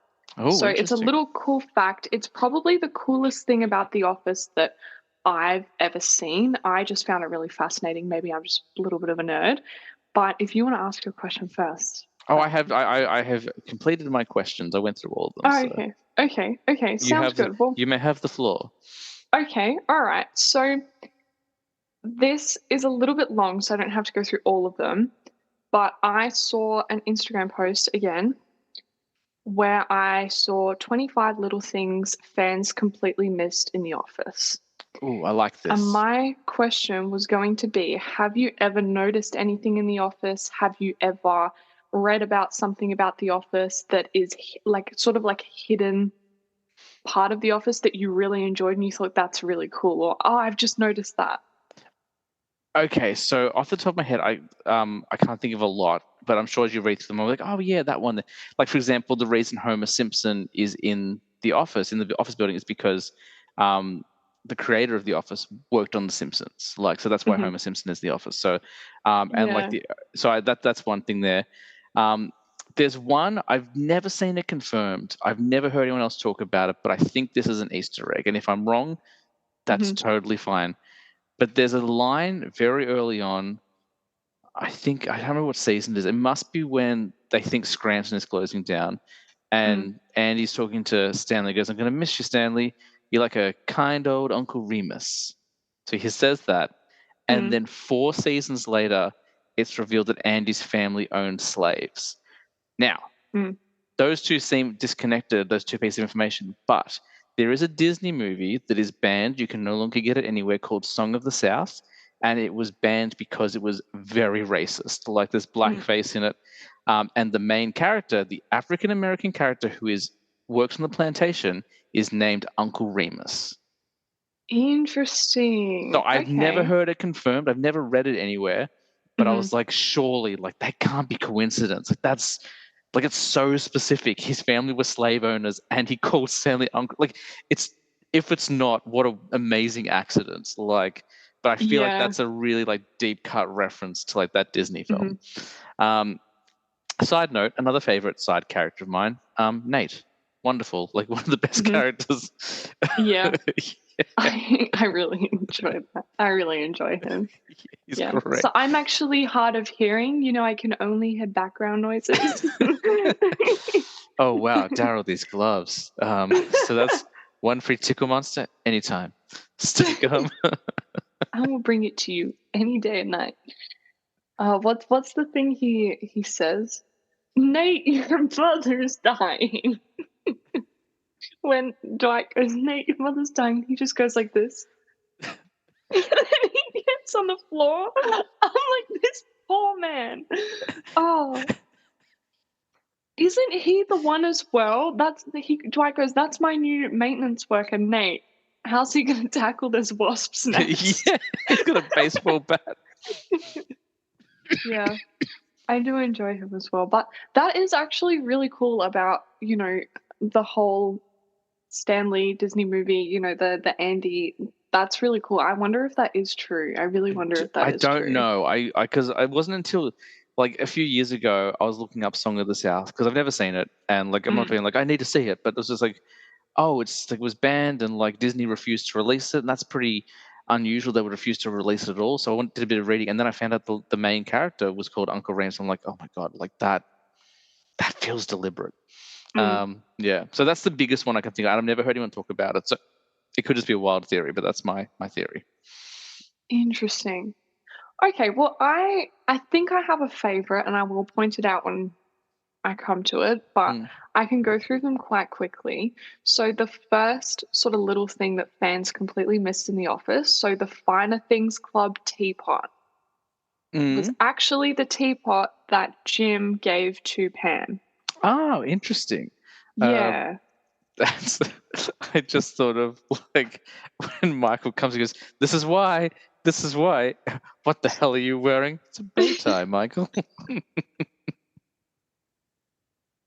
I love that little squabble that Michael and Toby have.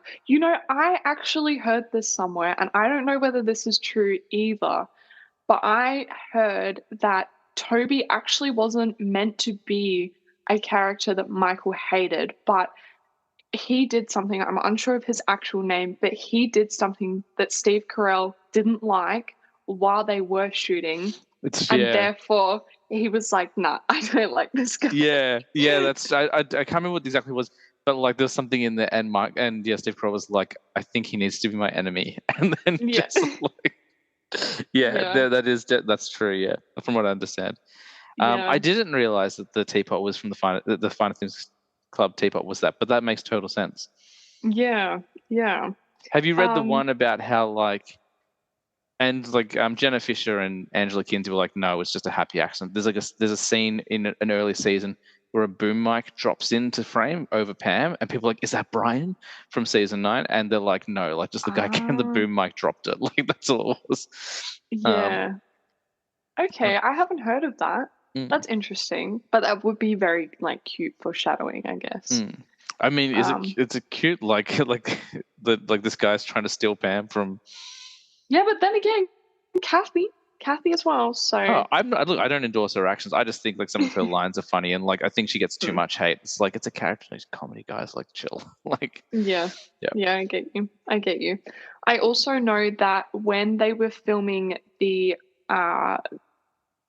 Moroccan Christmas episode, and Meredith goes to rehab, Toby is standing by Pam's desk, and the phone Michael number says, yeah, and it says like "fuck you" or something on it, like in real life. To crack up Steve Carell. Yeah, that's exactly right. Yep. All right. So another one. So the rehearsal dinner, for Jim and Pam. Just watch this really good episode. Yeah. When they go in, there's the sort of sign that says, obviously, the Halpert Beasley, thing, Jiggy. You know what I'm talking about? Wedding. So, yeah. So it actually says Beasley Halpret. So it doesn't say Halpert. So they misspelt that, which I thought was funny because of the christening episode. Halberts? Where they said the Halberts and it posted a reception. Oh. I think the correct thing to say is the Halperts are hosting a small luncheon for invited guests. Yep. I just remembered another one, and it might be on your list, when Jim signs Meredith's cast, John Krasinski signs his actual signature. He doesn't sign it as Jim. Yes, that's actually one of them in here. Yep. Yeah. There's another one. There's a few of these I actually haven't read through myself. I believe that when I saw it, there was probably about 10, 15 of them, but there's 25 here. So there's a few I feel it quite boring. I don't know.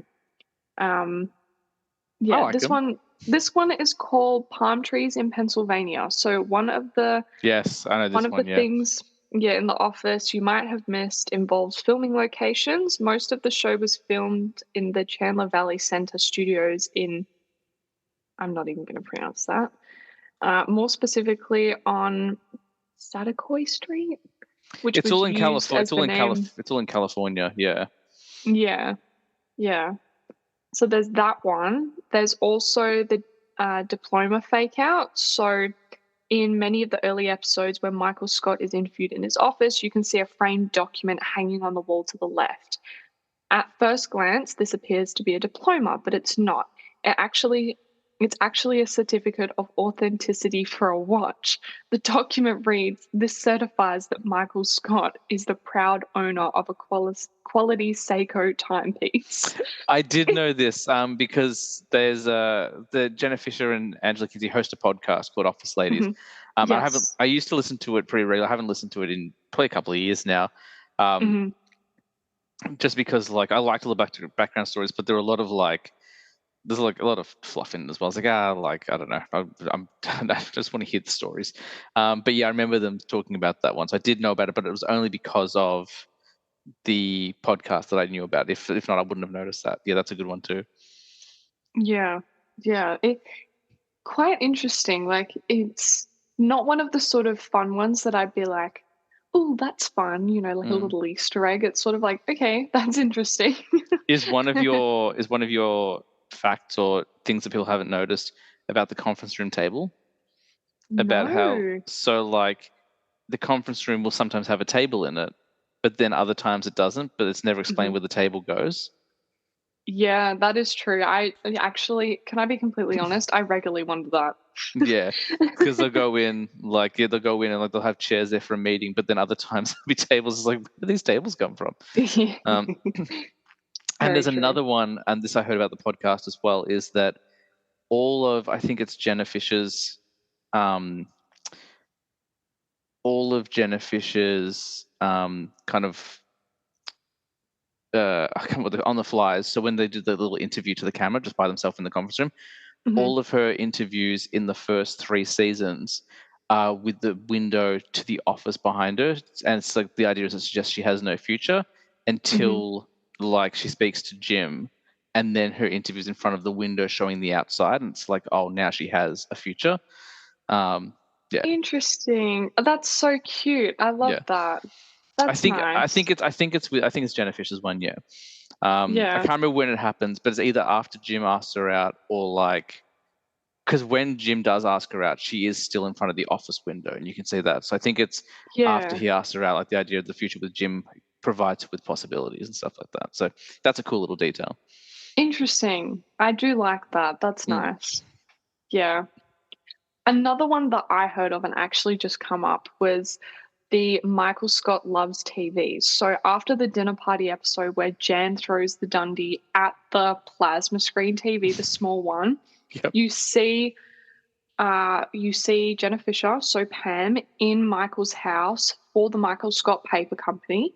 And you can see that he has a new plasma screen TV, like a regular, I guess, let's say 2023 sized TV. Mm. But the old TV is on the wall, still smashed. So it's actually still there the That's whole great. time. That's Yeah. awesome. I like that one. Yeah. Um, all right. Yeah, I knew this one. This one always confused me. Nick, the IT guy, he's also the guy at the job fair for the graphic design. Yeah, it's the same actor playing 2 different characters. Yeah, I that always confused me. I really didn't like that. Don't get revenge on me, nerd. Daryl, you're on Facebook. Why are you telling people you're not on Facebook, man? His name is something weird, like what is it? Darth. Garth. What was try big boobs with a Z? You try big boobs? I'm trying anything at this point. Oh dear, yeah. So many things I love about The Office, man. It's But so good. I just keep remembering things like, well, if you want to break me down by my religion, I'm Sikh, but also like hip hop. Okay, so Sikh. Like, Yeah. Like when they're talking about trauma, and Ryan's like, one time I went on safari with my uncle Mufasa. Yeah. Uh, Oh, that's funny. Funny episode. The next one is Dunder Mifflin's address. So it's in Slough obviously, Drive. yeah, so Slough Avenue Mhm. and the UK office Was in is the. actually, yeah, in Slough. I So, went to Slough when I was in the UK. So my wife and I went on our honeymoon to the UK, and mhm, we went to a couple of like film and TV locations. So the big place for me was going to Wells, which is a small town in the UK. It's mhm, where Edgar Wright, the director of Hot Fuzz, lived most of his life as a child, mhm, and was where they shot Hot Fuzz. So we went to, so that was a big trip. We're like, we've got to go to Wells. We've got to go to the town from Hot Fuzz so we can take photos of us there. So that was a big one. We went to yeah, the storefront for Black Books, if you've ever watched the show Black Books. And the other ones, we drove to Slough, which is actually a pretty sketchy place. Like apparently, like it's a bit of a lower income place, and there can be some crime there. So we didn't get out of mm, the car, but we did stop by and took a photo of the sign of Slough because that's what the officer said. So yeah, yeah, so I did know that one yeah. as well.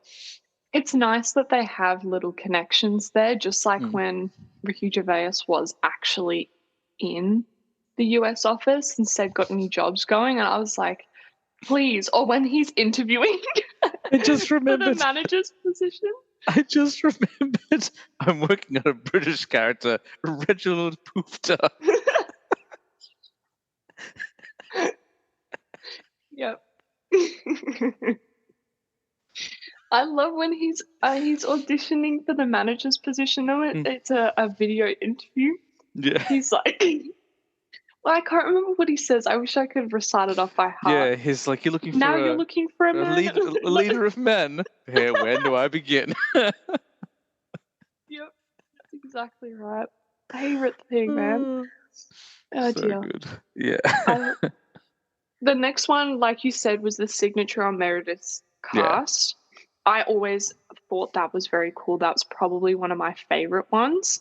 This is also one of my favorite ones. So Michael's salad dressing. So I believe I can't remember when he was I don't remember who he was sitting across from, but he was making a salad. And if you actually look at the salad dressing on his desk, it's a photo of his face, Michael's face, on the salad dressing. And I can't remember. It said something on it. Yeah, it was when he was having a meal with Jan. It said something on it and they've cut it out of this image, so I can't quote it. It was like Michael Scott's like blue ranch dressing or something, Oh, blue I cheese do. dressing. I know what scene you're talking about because it's when they're talking about. It's after she's been fired, and she's like, "He's such a snake," about Ryan.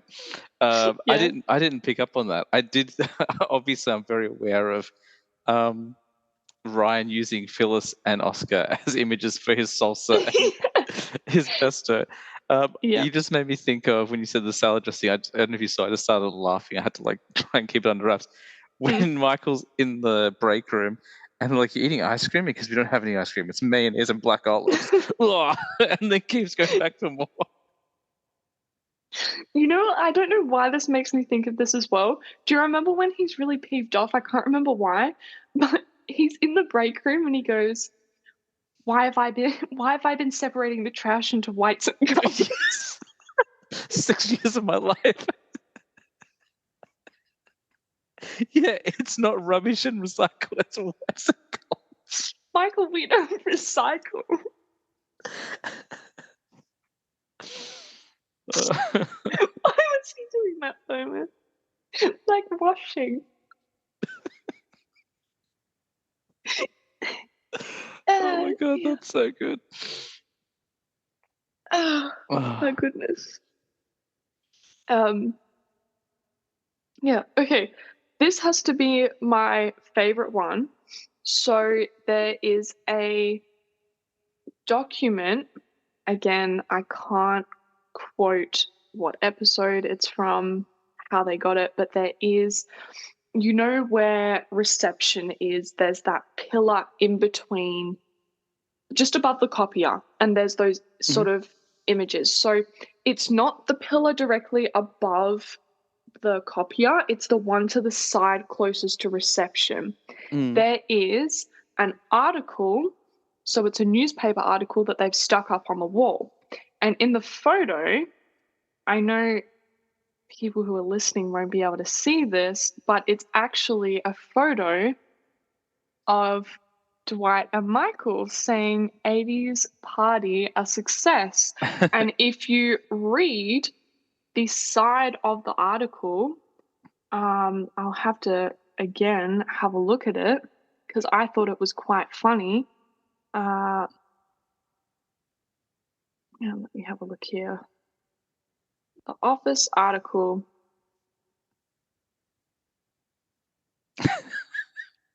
Sorry, that expression was genius.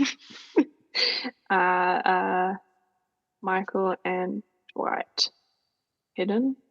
You ever try and find something so quickly on Google that you just start putting in random words after each other? Yes, definitely guilty of that. Oh, I can't find it. It was so funny. I was reading it. Here we go. It's in the Alliance episode, so season 1, episode 4. And in the article, it says, as anybody can really tell, this newsletter doesn't really have a lot to say. It's just a prop to kill something or other. I can't really read it, but basically, yeah, it says something like, this is, we're probably just going to write something here. We're trying to type a lot of words. Some of them probably won't be English. And then it's like someone just sat on a keyboard and it's just loads of different random letters. That's by far my favorite. I thought that was really funny. That's a good says, one. As anybody can easily tell, this newsletter doesn't really have a lot to say. It's really just a prop to fill some space and sort of look like a newsletter without really being much of a newsletter at all. In fact, at times we can probably get away with not using real English words such as, and then it's just a load of just gibberish. I thought that was really funny. That's I really great. enjoyed that when I found out. But yeah. The next one is Creed's mugshot, and I actually have another one about Creed that I thought was really cool. So we're next to Creed's desk. You know how people have Dwight has like Froggy 101 and like he's got photos of his family, blah, blah, blah. Creed actually just has a photo of his mugshot next to his desk. That's he amazing. Just has a mugshot. I always thought that if they were going to do a reunion, I know they've said they're going to reboot The Office or remake it. I can't remember exactly, but I always feel if they're going to do a reunion, that they should do if they're going to do a whole series, it's going to be like a mini series. The story should be the trial of Creed Bratton because he gets arrested at the end of the show, but you don't really know what for. And I'm like, what a great way to bring back everyone because they'd all be witnesses and they'd all be like kind of known associates of Creed. So you could do like a courtroom comedy or something for a couple episodes. Yeah. That would be cool. That would be cool. And just like Michael trying to take the stand and joking with them, being as they're trying to get him to swear on the Bible and stuff. I don't know. I think this is ripe for comedy. That's my feeling. Creed's very funny. I don't know whether you have I don't know whether you have TikTok. I don't know whether you've seen any of his videos, but he actually actively uses TikTok, and his name is, I think it's I Am Creed Bratton. Yep. I think he actually legally changed his name because that's another thing. He holds up his passport and it says William Schneider or something. And do you mean the character or the actor? Because the actor's real name is Creed Bratton. I'm pretty sure I heard somewhere that he changed it because the passport that he actually holds up, they said was his actual passport before he changed his name. I don't know whether it's true though. I know he was a musician in the 60s, so maybe he changed his name to Creed Bratton because it sounded more rock and roll. I'm not sure. I don't know. I just thought that was cool that when he holds up his passport, I thought if that's his actual passport, that would be hilarious. One of the best Creed jokes is that he brings his parent to family photo day. Yeah. Yeah. Or I just recently, I want to say it with my daughter. Oh, I'm engaged to Pam. Oh, I thought you were gay. Then why would you want to set me up with your daughter? I don't know.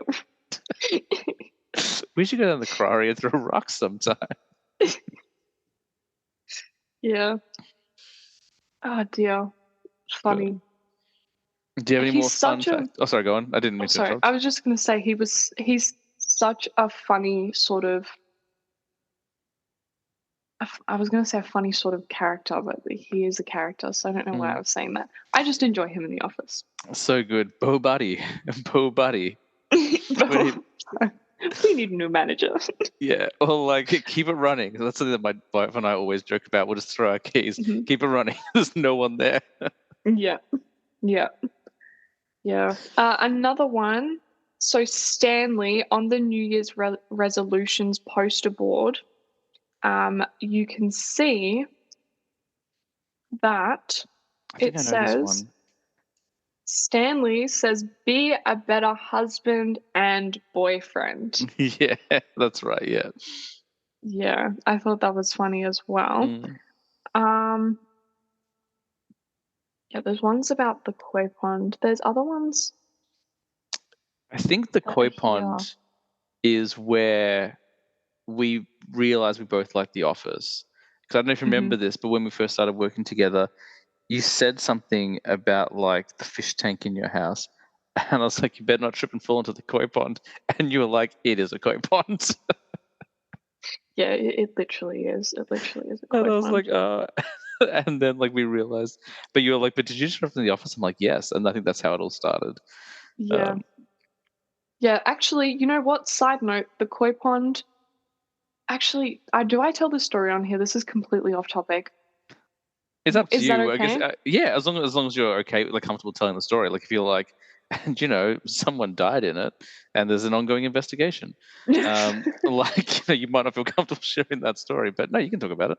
No, okay. So, speaking of koi ponds, that was a very funny moment because it was a koi pond. Very strange that our house has a koi pond underneath the stairs. But, anywho, we had one koi left, and we thought, okay, well, we need to renovate this thing. We want to put plants in it. We want to drain it, sort of clean it, etc., and then get some more fish to accompany this one lonely koi, right? So, what we did was we bought a blow up uh, pool from Kmart and put it outside. We put the pump in it, we put water in it to put this koi in while we cleaned out the pond. So you'd only be in there for a couple of days, sort of thing. Um, we put him in, we went inside, we drained the I pond. know where this is going. We came outside and we looked inside the blow up pool and we were like, where's the koi fish?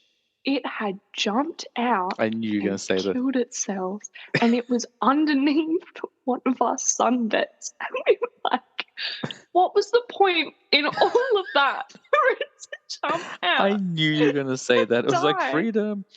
Um, unless like a bird swooped down, picked it up, and then changed its mind.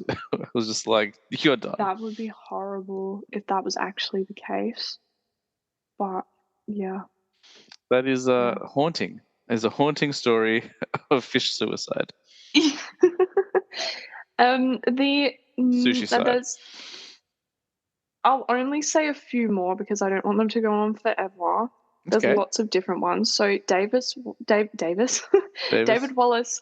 He also had a world's best boss mug on his desk. He does. And Yeah, his HR guy, he says how he hates his HR guy, and the guy sounds and looks exactly like Toby. yeah. I did enjoy that as well. I enjoyed the running theme with Toby. I enjoyed the running theme with the HR guys. I just parts that I loved was I think it was Andy turned to Toby and goes, God, no wonder Michael hated you so much.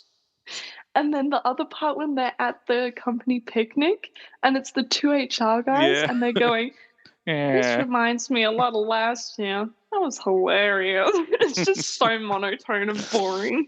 I just love how everyone turns on Toby when they're in management. Like even he's like, "Hey, Toby's a great guy, but I mean, sometimes he just needs to." It's like, not now, Toby. God damn it. Yep. Yep.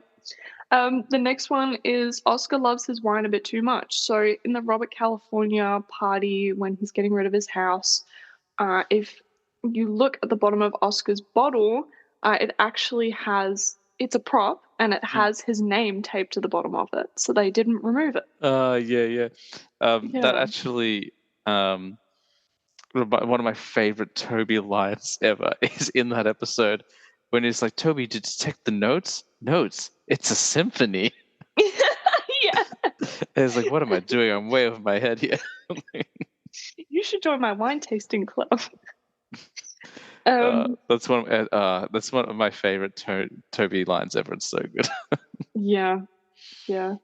He does have a few good lines, especially the you should talk to my brother Rory.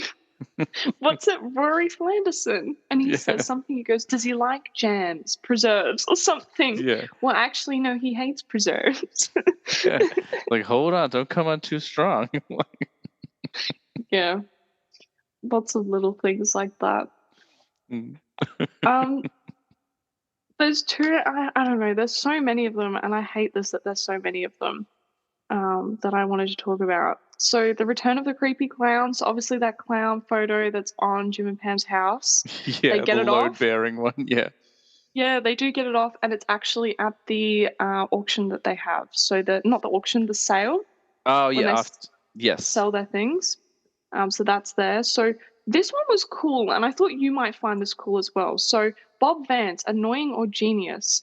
So you know how he always says Bob Bob Vance, Vance Vance River. to everyone. It's like a marketing Yeah, thing. It's like he's using repetition to like so people won't. yeah, What yeah. line of work are you in, Bob?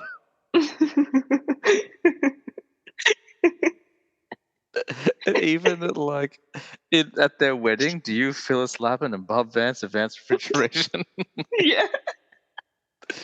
I don't know if I've told you Oh this, dear. but on my wedding day, in my wedding speech, the Mm. opening line of my wedding toast was, um, Webster's dictionary defines wedding as the joining of two metals. Well, I think we're two metals, gold medals. So I literally took that, and that was the I like opening line of that. my wedding toast. Yeah, That's amazing. That's amazing. I really like that. but like it was a joke for me, my wife, and my friend Nick were the only people who watched The Office. It went over Mm. everyone else's heads, but like that was the Oh point. no. That was the Yeah. point. It was meant to be cringy. Yeah. I get you. I get you. Um yeah, this is the Creed one. So explain that whenever he gets into financial trouble, he transfers his debt to a man named William Charles Schneider. Mm. So is that's actually his real name, and there's a good chance that that's his real passport. So he changed his name. So this is actually his passport. Yeah, I love the last person to cross me, Creed Bratton. Yeah. Oh man. Oh, it's Halloween Oh today. dear. That is really lucky. There has been a murder. A Let me motor. just settle in. Have you read the theory that Toby is the Scranton Strangler? No, I haven't. Oh, interesting. Yeah, Yeah. it's a big theory, like because of his role and like because he's so like no one really cares if he's there or not. Like he has all these opportunities to like leave and like he's always around when there's updates about the Scranton Strangler. And there's so like whilst it hasn't been confirmed, there's this huge theory that like Toby is the Scranton Strangler, and then like that's why he goes to visit Interesting. the guy who got convicted because like to kind of taunt him, but also because he knows they imprisoned the wrong person. Um, yeah. Interesting. Mm, I'll have to look into that actually. mm. That's really cool. Here you go, Sonny. Go buy yourself a nice spaceship. I love when he puts his face into the cement. Yeah. Do you want to be really Hollywood, putting your whole face in there? I love it more. What does he say? He goes, "Push it in harder so we can see the dent or something." Yeah, that's That's what what she she said. says. Oh, goodness me. Oh Goodness me. man, oh that's so funny. Yeah. Oh, there's lots of other different ones, I guess. Like, Jim's real hair. He was filming something else at the same time. So mm, there's a whole season where his hair's actually fake, as well as something else cool. I found out that when John Krasinski was going to find the place for them to shoot The Office, the opening scenes where they have all of the pictures of The Office He is filmed it. actual footage. Yeah. Yeah. I thought that was cool. At a company I worked at about 10 years ago, there was like a competition to shoot training videos, like to submit as like a movie competition, like submit a training video and you can win a prize and stuff like that. So I replicated the opening of The Office using the town I lived in at the time. So I like shot things from the window and stuff, and then I shot the workplace, and then I like cut it to the Office theme song. No one cared, but I thought it was very fun. That is cool. Another one, I don't know if you know this, but in the episode of Jim's party before, so like when Michael isn't invited because he's got improv, but then he crashes the party anyway. When Jim's giving the tour of his house and Pam's sitting in his room, on like the pin board, there's the noose around the warehouse guy. Yeah, definitely Roy. I did see that one. Roy. Yeah, absolutely. Yeah. We could probably go on for hours about all the stuff we love about this show. Like we have gone on for hours about this. We should wrap it up. It is. It's 11:15 where I am right now. So, yes. To quote you on the last time you were here, it is past my bedtime. Yes. Well, that was a lot of fun. I had a great time doing a deep dive on The Office and just throwing quotes. It's so fun to have someone be able to understand every single reference. Like, I didn't throw out a single reference and you're like, what's that? Like you got every single reference I threw out, which was nice and fun. Other than the penguin thing at the start, I didn't get that. What was the penguin thing again? I can't remember. We were talking about Spider-Man, and you said, "What about the Batman?" I was talking about Office specific references. I don't expect you to get comic book references. That's fine. No, every single Office reference like you tagged up, and we haven't even scratched the surface. Like there's so much to this show that we could talk about. Yeah. One thing we talked about 6 months ago, and I'm not saying it's going to happen. So if the listeners are like, we want more, although they might be listening to this like, please never again. But one thing we talked about was doing a whole series where we go through all the episodes. So we might still do that. We haven't this is the first time I've said it to Samantha in 6 months, but we might look at doing that at some point and doing like a deep dive on the entire show. But it was just fun to sit down for a couple of hours and talk about our favorite sitcom. And this might be the most I've laughed out of any of your episodes, and I laugh constantly whenever you're on the show. So it's been a good couple of hours for me. I'm glad. It's been amazing for me as well. I'm very happy I got to come back on. And definitely The Office, sort of breaking down each episode, that sounds amazing. So I would love to do that. I've already told you, I sent you a list. I was like, here's a list of ideas I have for the name of the podcast. And my favorite one is still the People Person's Paper podcast. I think that's like a winner for me. Yep. Definitely. Excellent. Well, look, thank you so much for coming back, Samantha. It's been a long time coming, and that's not me guilting you and being like, how dare you not come back? But like, I'm so glad to have you back with the show because it's always a blast. You don't really use social media, but is there anything you want to plug or anything you want to say before we wrap up for the show this week? I don't know how it works in terms of podcasts, but subscribe or follow I Was a Teenage Film Snob. Absolutely. 100%. Samantha normally does make a little speech. What was the is thank you guys. It was like a little curtsy you did the very first. Thank you guys. So funny. Excellent. Well, thank you all for listening to this very different episode, a very little structure and all about TV instead of movies, which was a fun change of pace. A huge thank you to Samantha for coming back. As you can tell, I love having her on the show. She's one of my favorite people in the world and makes me laugh constantly, which is great. I love having someone make me laugh. I love making people laugh, but it's nice to have someone do it for me as well. So always happy to have Samantha back on the show. She'll be back again soon. We're going to make it happen. And maybe we'll do a whole show just about The Office. We'll see. In the meantime, if you want to support the show, head on over to Instagram. I was a teenage film snob, _ between every single word. Give me a follow. Give me some likes. If you comment, I will respond. If you slide into my DMs, I will also respond. I just like interacting with you all. If you want to support the show financially, you can purchase your very own I Was a Teenage Film Snob t-shirt. Head over to tpublic.com and search for I Was a Teenage Film Snob, or you can jump into any of my links on Instagram and purchase it that way. I think they're about $20 American, but all first-time purchases do get 20% off, so take advantage of that sweet, sweet deal. And when this episode drops, it will be Black Friday weekend, so who knows, maybe we're to get it even cheaper. What else do I need to ask you? Review us. Send us a review. Jump on Apple Podcasts. Jump on Spotify. Write a 1-star review, a 5-star review. Tell me your top 5 favorite films. Tell me your top 5 favorite episodes of The Office. I'd love to hear it. That is going to do it. That is all the plugs. That is the professional radio part of the show done. Thank you again to Samantha one more time. It's been an absolute blast. Thank you all for listening. And as I say every single week of this show, guys, I was a teenage film snob and a bit of a television snob as well. But I'm trying to be better. We'll see you next week.